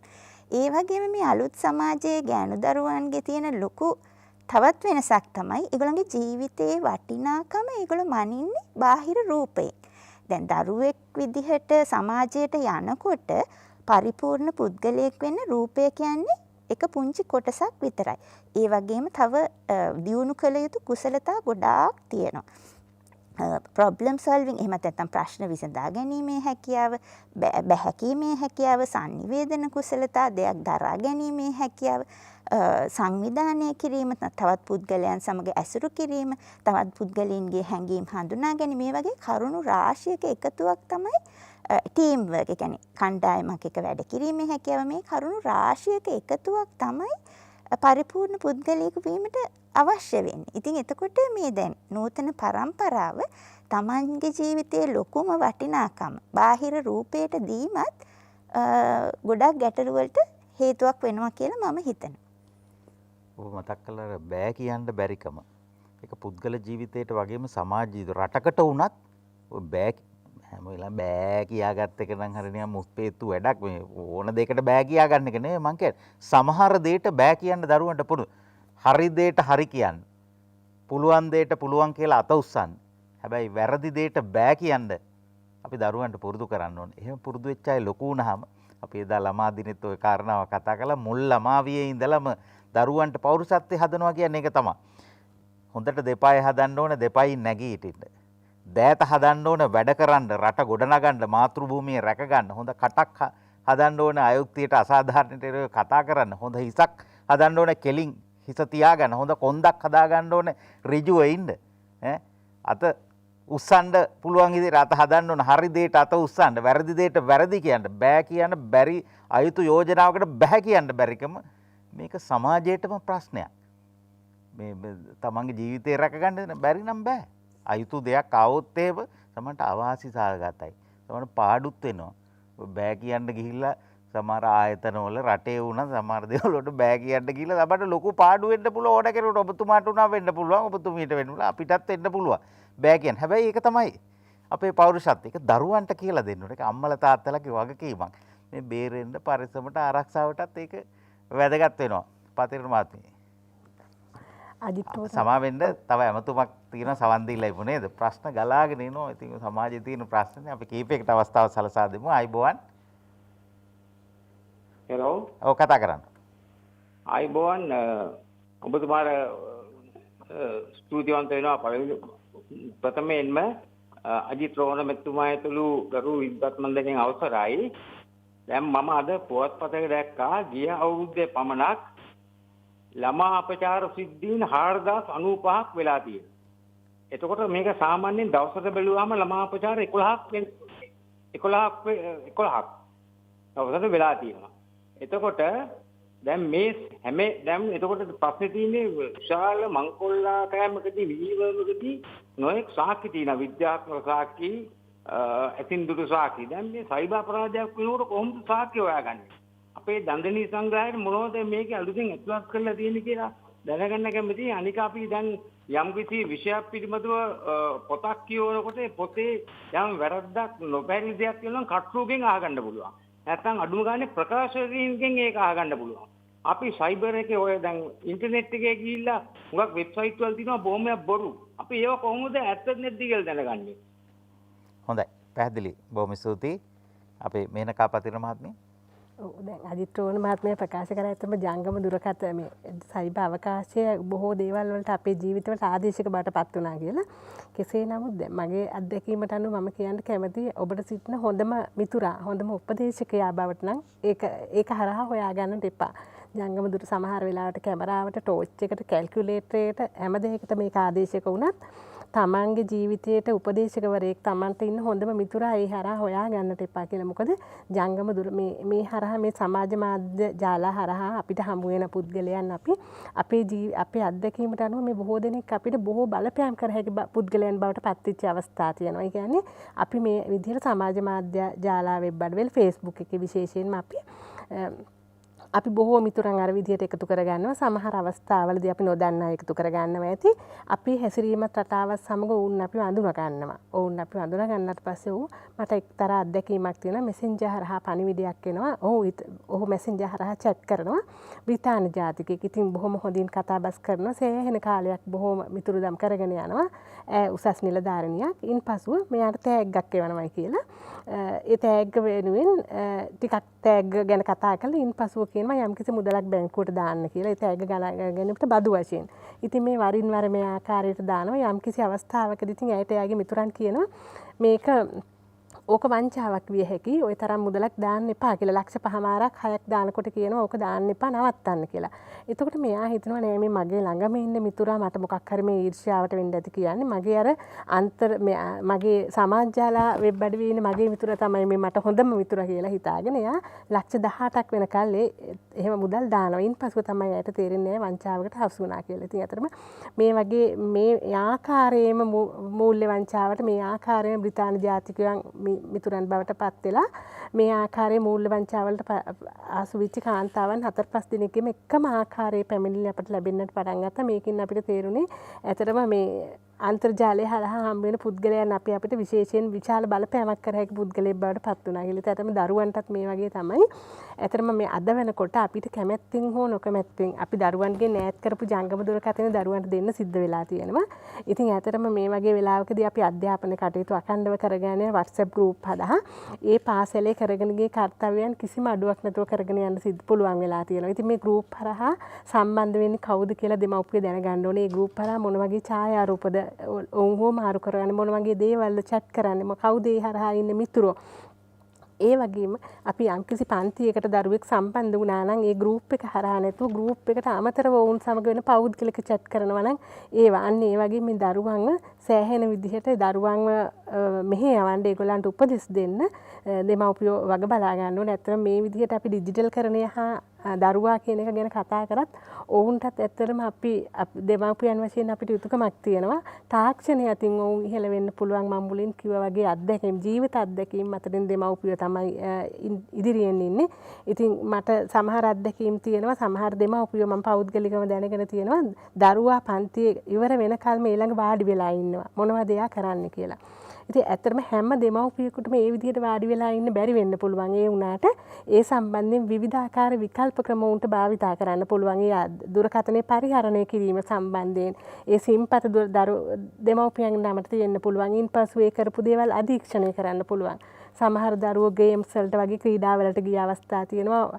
අන්තර්ජාලය හරහා යම් ක්‍රෙඩිට් කාඩ් භාවිතා කරමින් දෙමව්පියන්ට නොදැන ඒවා වෙන වෙන පුද්ගලයන්ට මුදල් දීපු අවස්ථා පිළිබඳව තියෙනවා. ඉතින් මේ වගේ අවස්ථාවල දෙමව්පියන්ගේ විශේෂයෙන්ම දෙමව්පියන් දරුවන් සමග ඉදීමත් ඔවුන් අධීක්ෂණය කිරීමත් ඔවුන්ට නිසි උපදෙස් ලබා දීමත් වැදගත්.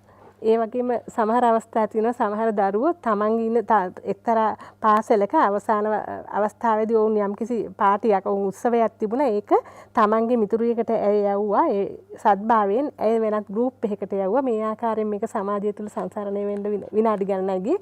අන්තිමට පාසලට කැල්ලක් වුණා කියලා. ඇත්තටම අපේ ආයතනය වෙත ඇවිල්ලා මේක අයින් කරගන්නේ කොහොමද? ඉතින් අන්න ඒ වගේ තමන්ගේ ඡායාරූපයක් තමන් විසින්ම වුණත් අන්තර්ජාලයට මුදා හැරියොත් ඒක නැවත කොහොමද ආපහු ගන්න කියලා හිතන්න ඕනේ. මේවා පිළිබඳ අවබෝධයෙන් කටයුතු කරන්න ඕනේ. ගැහණු දරුවන් ලවා ගෙවල් සුද්ධ කරපු අයියලාත් ඉන්නවා. අයියලා කිව්වේ අයියලා ඉතින් බලපුවම බැලුව බැල්මට හින්දි නළුවෝ වගේ ශාරුක් ખાන් වගේ ශාරුක් ખાන් නම් ටිකක් දැන් මැදිවියට වගේ හැලමිලා දැන් අලුත් නළුවෝ ඉන්නවා. අර ඉන්න මූණු පොතේ දකින්න මූණමයි මේ අයියට තියෙන්නේ. අර හින්දි චිත්‍රපටි හිටපු නළුවා වගේම නෙමේ රම්බීර් වගේමයි මේ අයියා කියලා ඈ දැන් මේ නංගිලට හිතෙනවනේ ඒක ස්වභාවය. ගෑනු ළමයි කවුරු පිරිමි ළමයි කවුරුත් එහෙම තමයි. සුන්දරත්වයට ලස්සනට කැමති. ඉතින් අර හින්දි චිත්‍රපටි වල වගේ අය පේනකොට මේක නිකන් ඊට පස්සේ හොඳට මම දැන් පොලිසියේ හොඳ උදාහරණ තියෙනවා. මාධ්‍යෙත් පළ වෙලා තියෙනවා. ඒ අයියලා ලස්සනට ජෙල් ගාලා කොණ්ඩේ පිරලව හින්දි නළුවා වගේ ඇවිල්ලා නංගි ලව්වා. ගෙදර තියෙන රත්තරන් බඩු ටිකයි සල්ලි ටිකයි අම්මලා තාත්තලාගේ බැංකු ගිණුම් වල සල්ලි සේරම ඇදපුවා තියෙනවා. අද්දලා නැත්තරම නැති කියලා අන්තිමට ජීවිතෙත් අරන් ගිය අයියලා මේ අවුරුදු 18 20 ළමයි සමහරට කුඩු ජාව අරන් කරුවෝ ළඟ ඒ දනේ. ඉතින් ඒ කුඩු වලටනේ මත්ද්‍රව්‍ය වලටනේ සල්ලි අරන් ගිහලා තියෙන. එහෙම සිදුවීම් අපේ රටේ වාර්තා වෙලා තියෙනවා. සමහරට ඒ සම්බන්ධකම මුල් හිතවත්කම ගොඩනැගෙන Facebook එකෙන්. නැත්තම් අන්තර්ජාලේ. එහෙම හම්බෙච්ච එහෙම අයියලා මුළු ගෙවල් පිටින්ම සුද්ධ කරපු අවස්ථාවක් තියෙනවා. මට අවසර දෙන්න පාලක මැදිරියන්ට පාලක මැදිරිය මගින් නිකුත් කරන පණිවිඩ කිහිපයක්. දොරින් දොරට දොර මඩලාවයි ඩිජිටල් සමාජයේ ගැහැණු දරුවන් ගැන යත් දොරමඩලාවෙත් කතා කරන අපිට තවත් ඇමතුමක් තියෙනවා. අයිබෝන්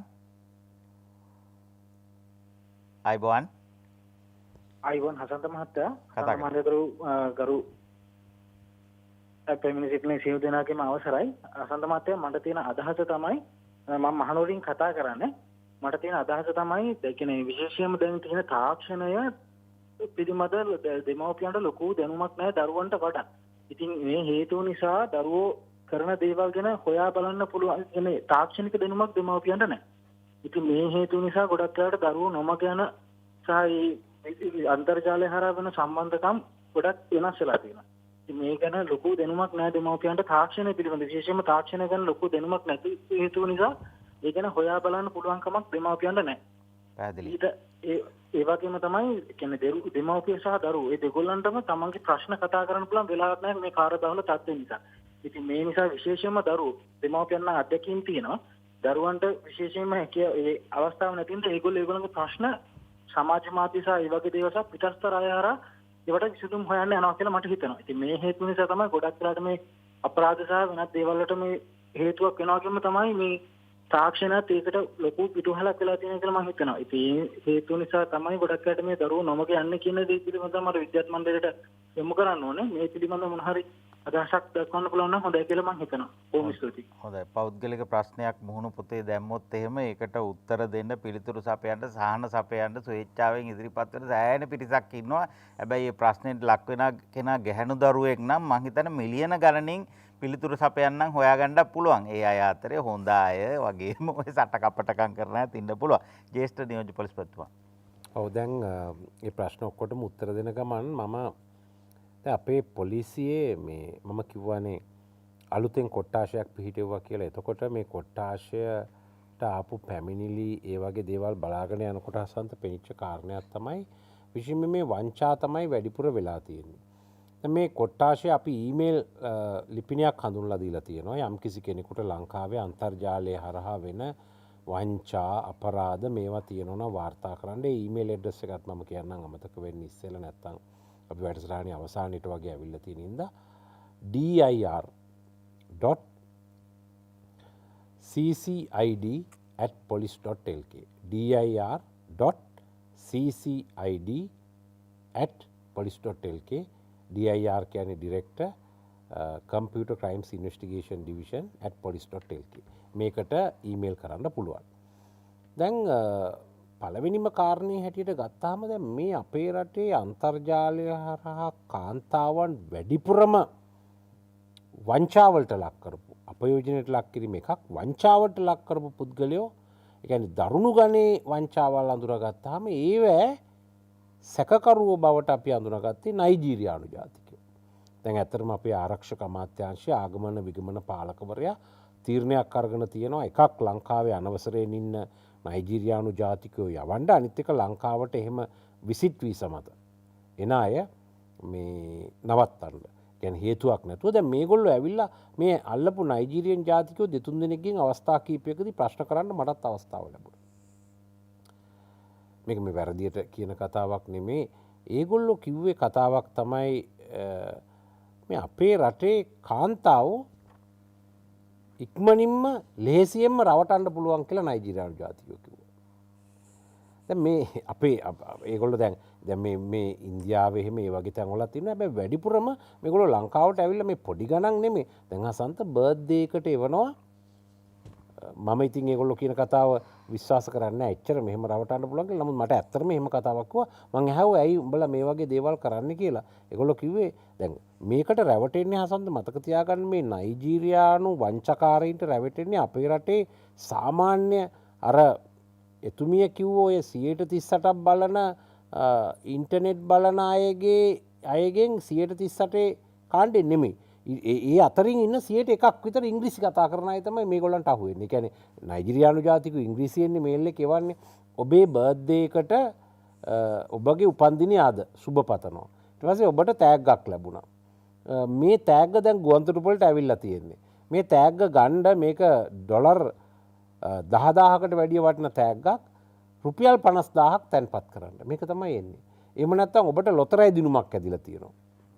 එතකොට මේ ලොතරැයි දිනුම ඇදුනාම ඒක ගන්න මෙච්චර ගාණක් තැන්පත් කරන්න. ෆෝන් එකට SMS එකක් එනවා. ඔබ ඒ සමාගමේ නම දාලා අපිට දුරකථන sannivedana සේවා සපයන ආයතන 5ක් 6ක් තියෙනවා. ඒකේ නම දාලා මෙන්න මේකෙන් ඔබට ඔබ හොඳට දුරකථන පාවිච්චි කරපිට. දැන් මේවට රැවටෙනවා. දැන් රැවටෙන්නේ බොහෝ දෙනෙක් මේ රැවටිලා තිබුණේ ඉංග්‍රීසි කතා කරන කාන්තාවෝ. දැන් එක කාන්තාවක් හසන්ත ඇය වැදගත් වෘත්තියක නිරත වන කාන්තාවක්.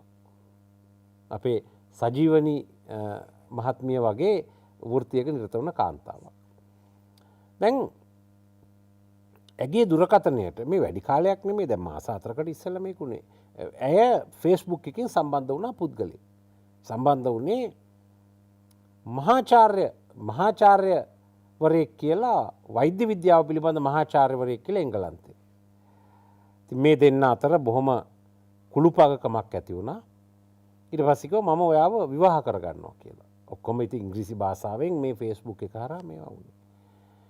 ඊට පස්සේ මාසයක් දෙකක් ගිහිල්ලා මම දැන් ඇෆ්ගනිස්තානය හරහා ලංකාවට එනවා කිව්වා.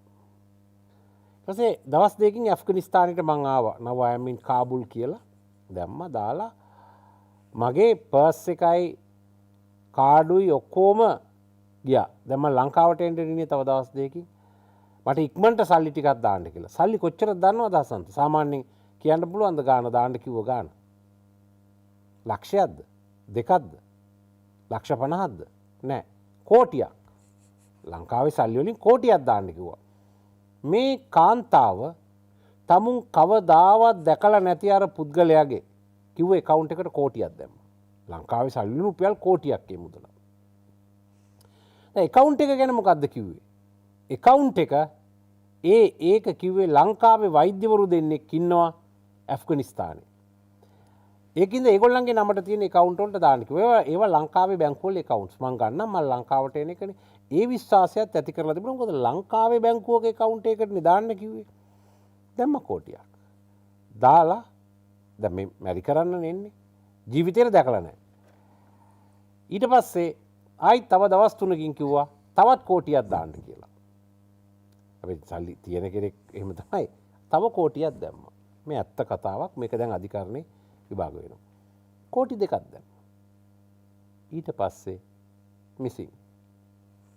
දැන් මේක විමර්ශනය කරගෙන යනකොට අනාවරණය වුණේ මේ බ්‍රතාන්‍ය ජාතික සුදු ජාතික මහාචාර්යවරයෙක් වෛද්‍ය මහාචාර්යවරයෙක් කියලා පෙනී ඉන්නේ ලංකාවේ මේ දෙහිවල පැත්තේ පදිංචි වෙලා හිටපු නයිජීරියානු ජාතිකයෙක්. ඔහු වෙන පින්තූරයක් දාලා මේක chat කරා. මේ account දෙක කාගේද? කොම්පඤ්ඤ වීදියේ හිටපු එක මුස්ලිම් මිනිස්සෙක්ගේ එක දෙමළ මිනිස්සෙක්ගේ. මම මේ ජාතිය හැටියට කියලා කිව්වේ අපහාසයක් කරන්නේ නෙමෙයි. ඇත්තටම මේ මිනිස්සු මෙලෝ දෙයක් දන්නේ වෙන පළාත්වල ඉඳලා ඇවිල්ලා දැන් මේ කොළඹ ඉන්න මුස්ලිම් හරි දෙමළ හරි මිනිස්සෙක් මේකට අල්ලගත්තා නම් ඒකට අහු වෙන්නේ නැහැ. අර කඩවල් වල වැඩ කරන්න ආපු අහිංසක කොල්ලෝ දෙන්නෙක්ගේ නමට 5000 ගානේ දීලා account හදලා. ඒගොල්ලෝ සිංහල කතා කරන්න දන්නෙත් නැහැ. ඒ ළමයි දෙන්න රවට්ටලා ඒ account දෙක හැදුවට 5000ක් දුන්නා ඒ දෙන්නට. දීලා කාඩ් දෙක ගත්තා. account දෙක හදපුවාම බැංකුවෙන් දෙනවනේ කාඩ් එකක් දෙනවනේ. ඒ කාඩ් එක අරගෙන අර සල්ලි ඔක්කොම වැටුනේ මේ accounts වලට ලංකාවේ තියෙන වැටෙන ගානේ withdraw කරලා ගත්තා. මේ එක සිද්ධියක්. මේක සිද්ධියක් වාර්තා වුණේ. මේ ආකාරයට නයිජීරියානු ජාතිකයෝ එව්පුවත් ඒ වගේම ලංකාවේ අය එව්පුවත් අනන්ත අප්‍රමාණ තියෙනවා. මීගමුව පැත්තේ තව කාන්තාවක් හිටියා. මේ කාන්තාව මේකත් දැන් නඩුවක් විභාග වෙමින් පවතිනවා. මේ සිද්ධිමය කරුණු මං කියන්නේ නඩුවේ කරුණු නෙමෙයි. ඇය විවාහ නොවිච්ච කාන්තාවක්. අන්තර්ජාලය හරහා යෝජනාවක් ආවා. අපුවාම ඔහු මැලේසියාවේ ඉන්න පුද්ගලයෙක්. ලංකාවේ එක්කෙනෙක් මැලේසියාවේ ඉන්නේ. ඔයාව මම ගෙන්න ගන්න යන්නේ මාස 3ක් විතර chat කරා. ඔයාව මම ගෙන්න ගන්න යන්නේ ඉන්න කියලා ටිකට් එකක් එව්වා. ටිකට් එක වෙල එකපාරට කිව්වා දැන් එන්න එපා මෙහෙ පොඩ්ඩක් රෙස්ට්‍රික්ට් කරලා තියෙන්නේ. දැන් මේක අවුරුදු 2කට විතර ඉස්සෙල්ලා වුණේ. ටිකට් එක තියාගන්න මම ටිකට් එක ආපහු රීබුකින් එකක් දාන්නම් කියලා තියාගත්තා.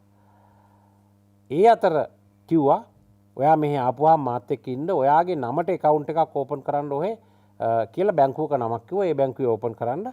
එතකොට ඒ ඕපන් කරාම ඒකෙන් දෙනවනේ සල්ලි ගන්න කාඩ් එකක්. ඒ කාඩ් එක ඉක්මනට මට එවන්න කිව්වා මෙහෙ රෙජිස්ටර් කරන්න තියෙනවා කියලා. කොහෙද? මැලේසියාවේ. මැලේසියාවේ නම්බර් එකකින් කතා කරන්නේ. ඒ කාඩ් එක යවුවා මෙයාගේ රෙජිස්ටර් කරලා යවුවා. එච්චරයි. සල්ලි යවුවෙත් නැහැ. මොනවා යවුවෙත් නැහැ. අන්තිමට මාස 6කට විතර පස්සේ මේ කාන්තාව අපිට අත්අඩංගුවට ගන්න සිද්ධ වුණා. මොකද්ද කරලා තියෙන්නේ?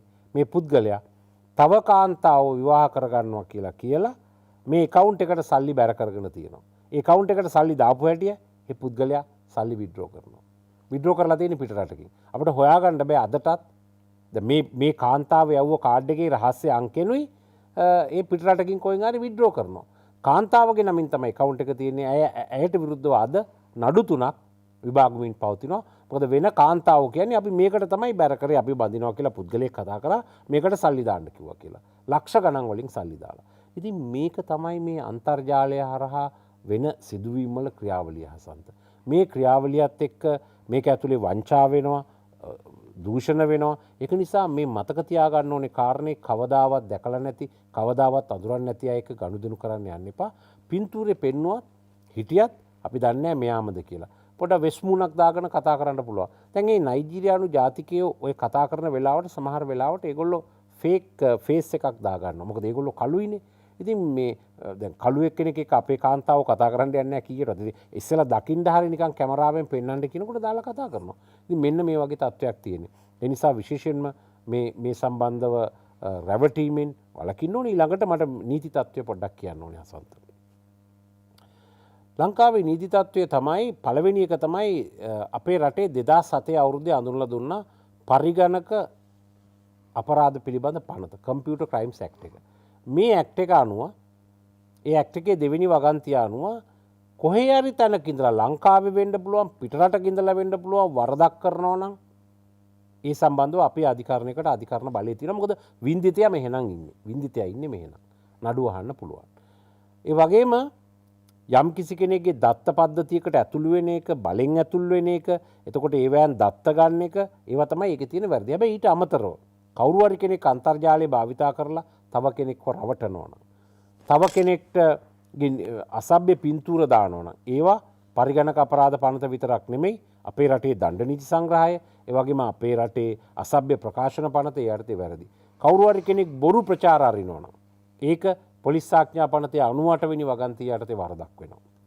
ඒ වගේම කවුරු හරි කෙනෙක් අන්තර්ජාලය භාවිතා කරලා අද බලන්න හසන්ත මේ එකම මේ අන්තර්ජාල භාවිතාවත් එක්ක මේක අර අපේ මාතෘකාවට ඍජුවම අදාළ නැති වුණත් මේ ද්වේෂ සහගත ප්‍රකාශ හරියට ප්‍රකාශ නිකුත් කරනවා.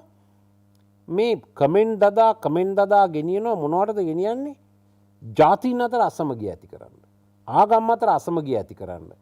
ඒ වගේම එක ජනවර්ගයකට අයිති කාන්තාවක් තව ජනවර්ගයකට අයිති කාන්තාවන් අතර ප්‍රශ්න ඇති කරන්න. ඒ වගේම ප්‍රදේශ දෙකක අය අතර ප්‍රශ්න ඇති කරන්න. එක භාෂාවක් කතා කරන කාන්තාව තව භාෂාවක් කතා කරන කාන්තාව අතර අපේ රටේ ප්‍රශ්න ඇති කරන්න. ජාතික සමගිය විනාශ කරන්න. ඉතින් මේවා සම්බන්ධයෙන් කටයුතු කරන්න අපිට 2007 අංක 56 දරන සිවිල්ලා දේශපාලන අයිතිවාසිකම් පිළිබඳ අන්තර්ජාතික සම්මුති පනත තියෙනවා. ඒක නිසා අපි නිරන්තරයෙන් මේ ගැන අවදියෙන් ඉන්නවා. ශ්‍රී ලංකා පොලිසිය හැටියට අපේ පොලිස් මාධ්‍ය කොට්ටාශය, ඒ වගේම පොලිස් මේ පරිගණක අපරාධ විමර්ශන කොට්ටාශය අපි නිරන්තරයෙන් මේ ගැන විමසිල්ලෙන් ඉන්නේ. ඒ වගේම බුද්ධ්‍යංශ නිරන්තරයෙන් විමසිල්ලෙන් ඉන්නේ. මොකද මේවා තුලින් ජාතික ආරක්ෂාවට පවා හානියක් වෙන ආකාරයට කටයුතු කරන්න සමහර උත්සාහ කරනවා. ඒ නිසා විශේෂයෙන්ම අපි කියන්නේ එකක් තමයි අන්තර්ජාලයේ භාවිතා කරන අය ප්‍රවේශමෙන් පරිහරණය කරන්න. මේවා හොඳට යොදා ගැනීම කිසි ප්‍රශ්නයක් නෑ. අනිත් පැත්ත තමයි යම් කිසි අසත්‍ය ප්‍රකාශ ෆේක් නිවුස් හදලා දානවනම් දැන් හසන්ත මම තමයි ළමහා කාන්තා කාර්යාංශයේ භාරව කටයුතු කරන ජ්‍යෙෂ්ඨ නියෝජ්‍ය පොලිස්පතිවරයා. මගේ යටතේ දැන් කාන්තා නියෝජ්‍ය පොලිස්පතිනියක් ඉන්නවා. ඒ වගේම අධ්‍යක්ෂකවරයෙක් ඉන්නවා, ජ්‍යෙෂ්ඨ පොලිස් අධිකාරිවරියක්. ඒ වගේම ළමා ආරක්ෂණ අධිකාරියත් එක්කත් අපි කටයුතු කරනවා. දැන් මේ මගේ ළමහා කාන්තා කාර්යාංශයේ තියෙනවා ඇමරිකානු රජයෙන් දීපු එක්තරා තාක්ෂණික මෙවලමක්. ලංකාවේ කොහේ හරි තැනකින් ළමයෙක් සම්බන්ධව කාමුක නැත්තම් අසභ්‍ය වීඩියෝ දර්ශනයක් ඡායාරූපයක් මේ වෙලාවේ හසන්ත ඔය ෆෝන් එකෙන් අපි හිතමු අප්ලෝඩ් කරා කියලා තත්පර දෙකක් ඇතුළත ඔය ෆෝන් එකේ අංකෙත් එක්ක අපිට බලා ගන්න පුළුවන්. ඒ වගේ අප්ලෝඩ් කරපු 20000ක් ගැන අපි පරීක්ෂණ කරනවා. 20000 කිව්වට මේ ඇත්තටම 1000කට වැඩි එක පුද්ගලයෙක් අප්ලෝඩ් කරලා තියෙනවා. 700 ගාණක් තව පුද්ගලයෙක්. පුද්ගලයෝ කෙටි සංඛ්‍යාවක්. ඉතින් අපි ඒ අයට විරුද්ධව ක්‍රියා කරනවා. අන්තර්ජාලයට මේ අසභ්‍ය ප්‍රකාශන මුසු කිරීම වීඩියෝ වෙන්න පුළුවන්, ලිපි වෙන්න පුළුවන්, ෆොටෝ වෙන්න පුළුවන්. ඒවා ඒ වගේම අන්තර්ජාලය හරහා මිනිස්සු අතර කලබලයක් ඇති වෙන ඒවා ප්‍රචාරය කිරීම, ඒකම අන්තර්ජාලය හරහා ජාතික ආරක්ෂාව රටේ ජාතීන් අතර ආගම් අතර අසමගිය ඇති වෙන ඒවා ප්‍රකාශ කිරීම මේවා ගැන අපි නිරන්තරයෙන් විමසිල්ලෙන් ඉන්නවා. ඒ වගේම අපි කියන්න තියෙන්නේ තමුන්ට එන ඊමේල්, මේ WhatsApp එකට එන මැසේජ්, Viber messages, Facebook එකට එන මැසේජස් හැම එකක්ම ඇත්ත කියලා හිතන්න එපා. බොහොම වර්ණනා කරලා එවන්න පුළුවන්. සති ගාණක් මාස ගාණක් chat කරන්න පුළුවන්. හරිද? ඒ chat කරාට ඒ එවන අයගෙන් කවදාවත් නොදැක්ක අය ඔය අතර වංචාකාරී වෙන්න පුළුවන්. ඔබ රැවටුණාට පස්සේ නැවත අර අස්සයා ගියාට පස්සේ ස්ථාලය වහලා වැඩක් නැහැ. ඒක නිසා මේ ගැන කල්පනාවෙන් ඉන්න. විශේෂයෙන්ම අද නෙමෙයි ඊයේ ජාත්‍යන්තර ගැහැණු දරුවන්ගේ දිනේ. ඉතින් අපි මේ වැඩසටහන පැවැත්වීම මං හිතන්නේ ඒකට අර්ථයක් දෙන්න. ඉතින් අපිට කියන්න තියෙන්නේ අපේ පරිගණක භාවිතයේ, අපේ අන්තර්ජාල භාවිතයේ, සයිබර් අවකාශ භාවිතය ගැන බලනකොට ගැහැණු දරුවෝ තමුන්ගේ තොරතුරු මුසු කිරීම තුළින් වගේම මේ අන්තර්ජාල අපරාධකරුවන්ගේ ගැහැණු දරුවන් ගොදුරු කර ගැනීමේ ප්‍රවණතාවයක් තියෙනවා. ඒක නිසා ප්‍රවේශමෙන් කටයුතු කරන්න කියලා. මම නම් කල්පනා කළේ මොන හරි මට්ටමකින් මොන හරි විදියකින් ජාත්‍යන්තර තත්ත්වයට යන්න පුළුවන් නම් ඒක ලොකු දෙයක්. ජාත්‍යන්තර වශයෙන් නමක් දිනා ගන්න දැන් නයිජීරියාවෙන් පව හොයාගෙන එනවා කිව්වා නේද? ඒ කියන්නේ මේ මට්ටමිනුත් සෑහෙන අන්තර්ජාතික කෘත්‍යවල ගැන රැවටෙනවා. ඒ කියන්නේ තව රටවල් වලින් හොයාගෙන ඉඳන්නේ නැහැ. වැඩියෙන්ම රැවටෙන අය ඉන්නේ මෙහෙයි කියලා නේද? ඉතින් කෝටි දෙකක් දායිද අසන්ත නැත්තම් කෝටි දෙකක් අසන්තට තියනවාද එහෙම දාන්න නෑනේ. එහෙම තියන අය තින්නවා. මම කියන්නේ ඒ සමහරට එහෙම කළු සල්ලි කොහොම එහෙම මට්ටමින් හරි ජාත්‍යන්තර කීර්තියක් දිනා ගන්න වෙන්නේ සමහරට වගේ වැඩ කරන්නේ සමහරු. මේ ඔබතුමා පටන් ගත්තේ අපේ රටේ තියෙන ඉතිහාසයේ කාන්තාව හිටපු තැන, කාන්තාවන්ට දීලා තියෙන ගෞරවණීය තත්ත්වය ඒවා ගැන කතා කරලා ඒ ආස්සේ මෙන්න මේ වගේ මේ රැවටෙන මුල ඉඳලා පටන් ගන්නකොට අපි අද කොහෙද ඉන්නේ කියලා හිතන්න ඕනේ. මේ වගේ ඈත් ඉන්නවා අර වට ඉතින් නම් තියෙනවා කියන ඒවා ඉතින් මාධ්‍ය කියන එක හොඳ නැහැ. ඒ තරම් මෝඩ අය ඉන්නවද? මේ තරම් මොල මොට්ටල මෝඩ වැඩ කරන අය ඉන්නවද කියන ප්‍රශ්නේ තමයි අපට අහන්න තියෙන්නේ. හොඳයි නිත්‍යන්තුමයි. ඔව් මං හිතන්නේ මේ කියන කතා ඇහුවාම ඉතින් හිතෙන්නේ අපේ රටේ ගෑනු ළමයි තව හදන විදිහ ගැන අපිට සතුරු වෙන්න පුළුවන්ද කියන ප්‍රශ්නයක් එනවා. කියන්නේ හැමෝම එහෙම නැහැ.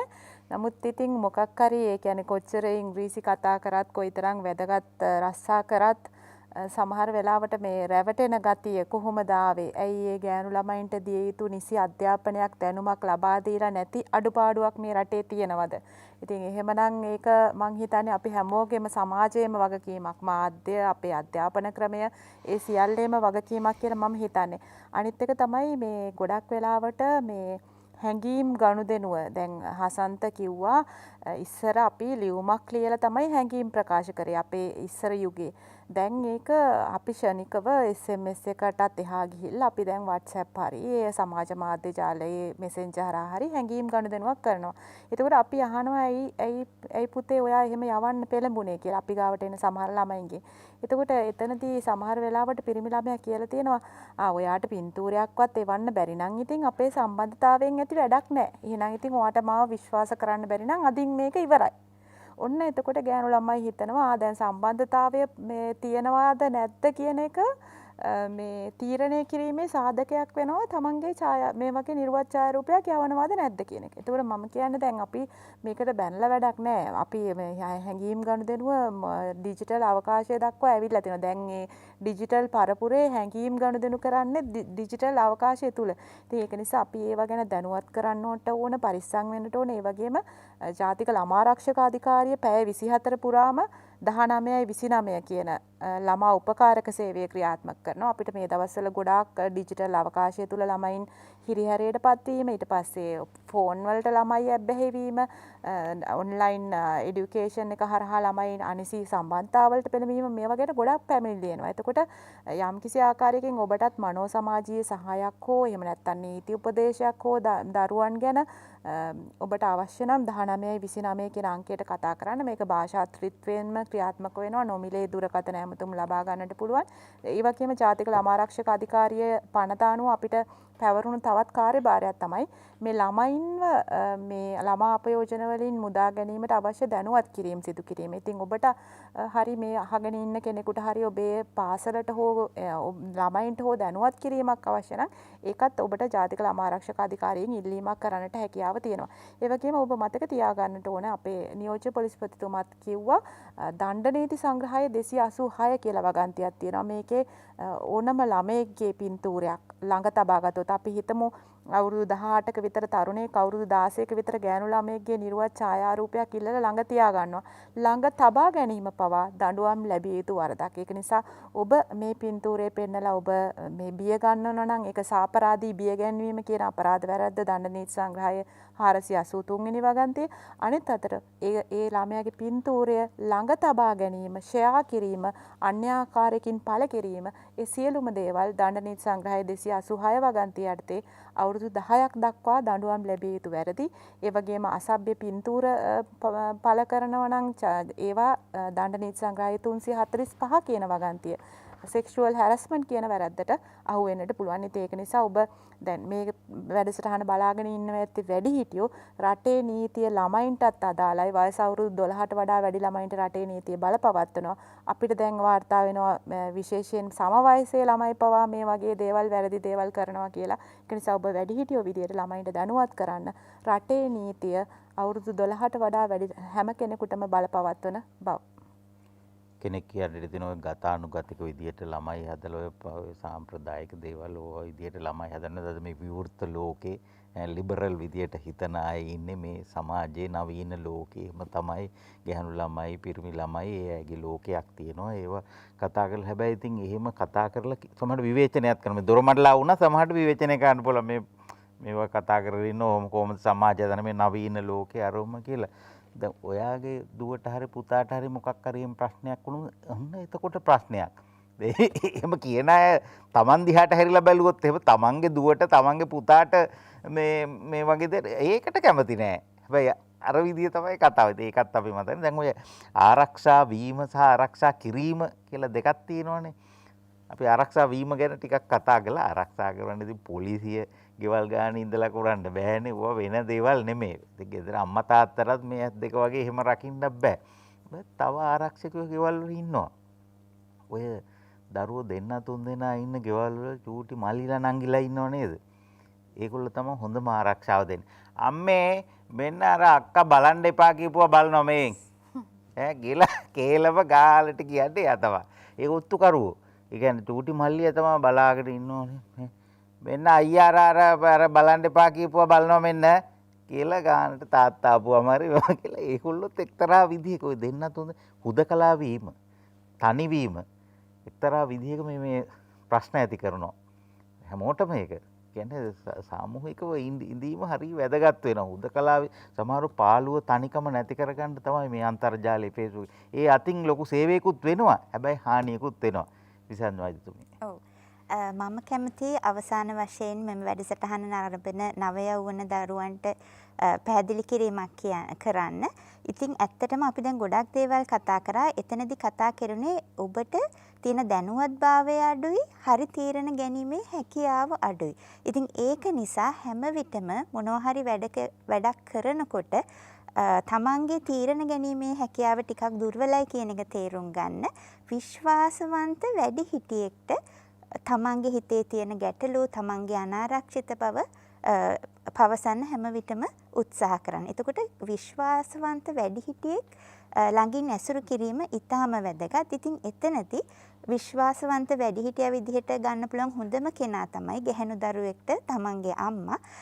ඔගොල්ලෝ අහලා තියෙනවා නම් මං හිතන්නේ යමුනා විනෝදිනී කියන ගායිකාවගේ සින්දුවක් තියෙනවා.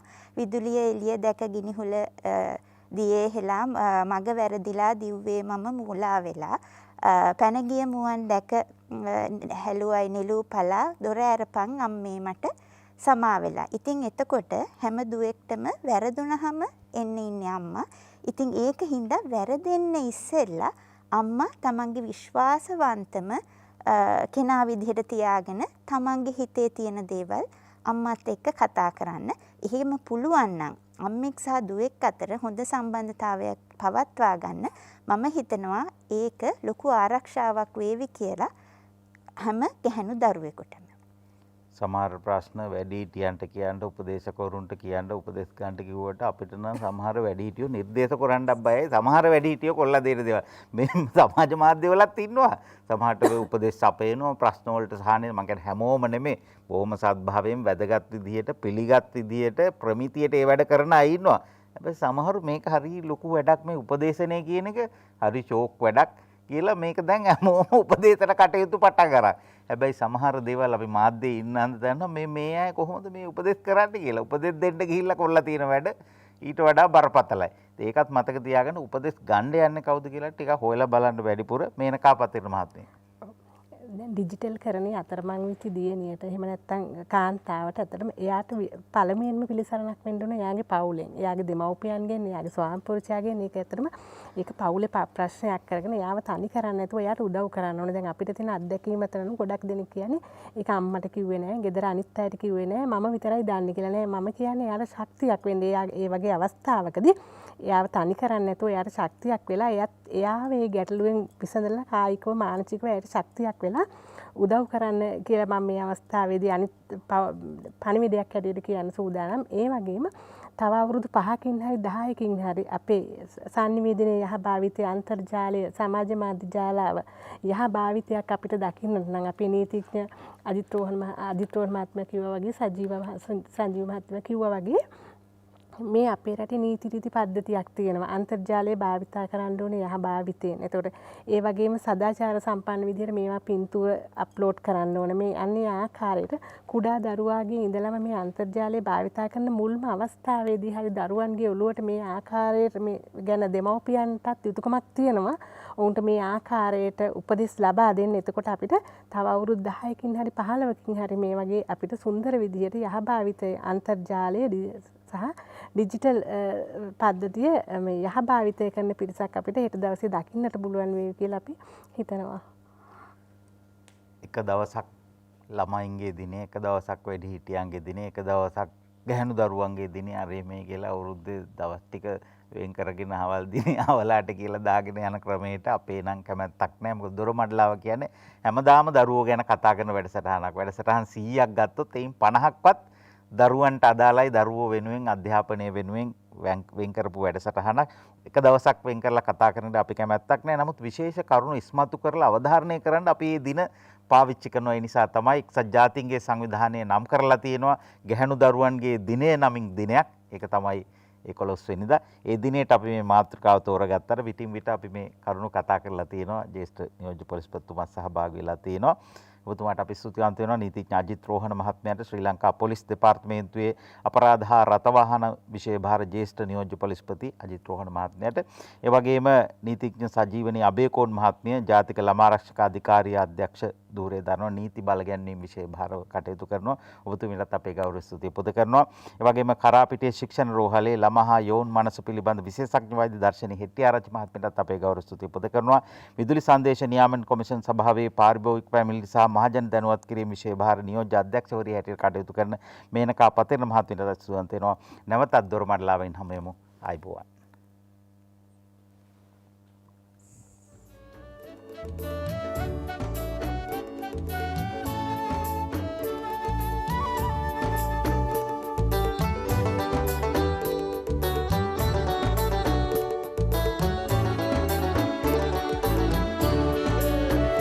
සිරි විලක ඇසිදිසි සරසවි පින්දින දොරින් දොරට දොර මඩලාව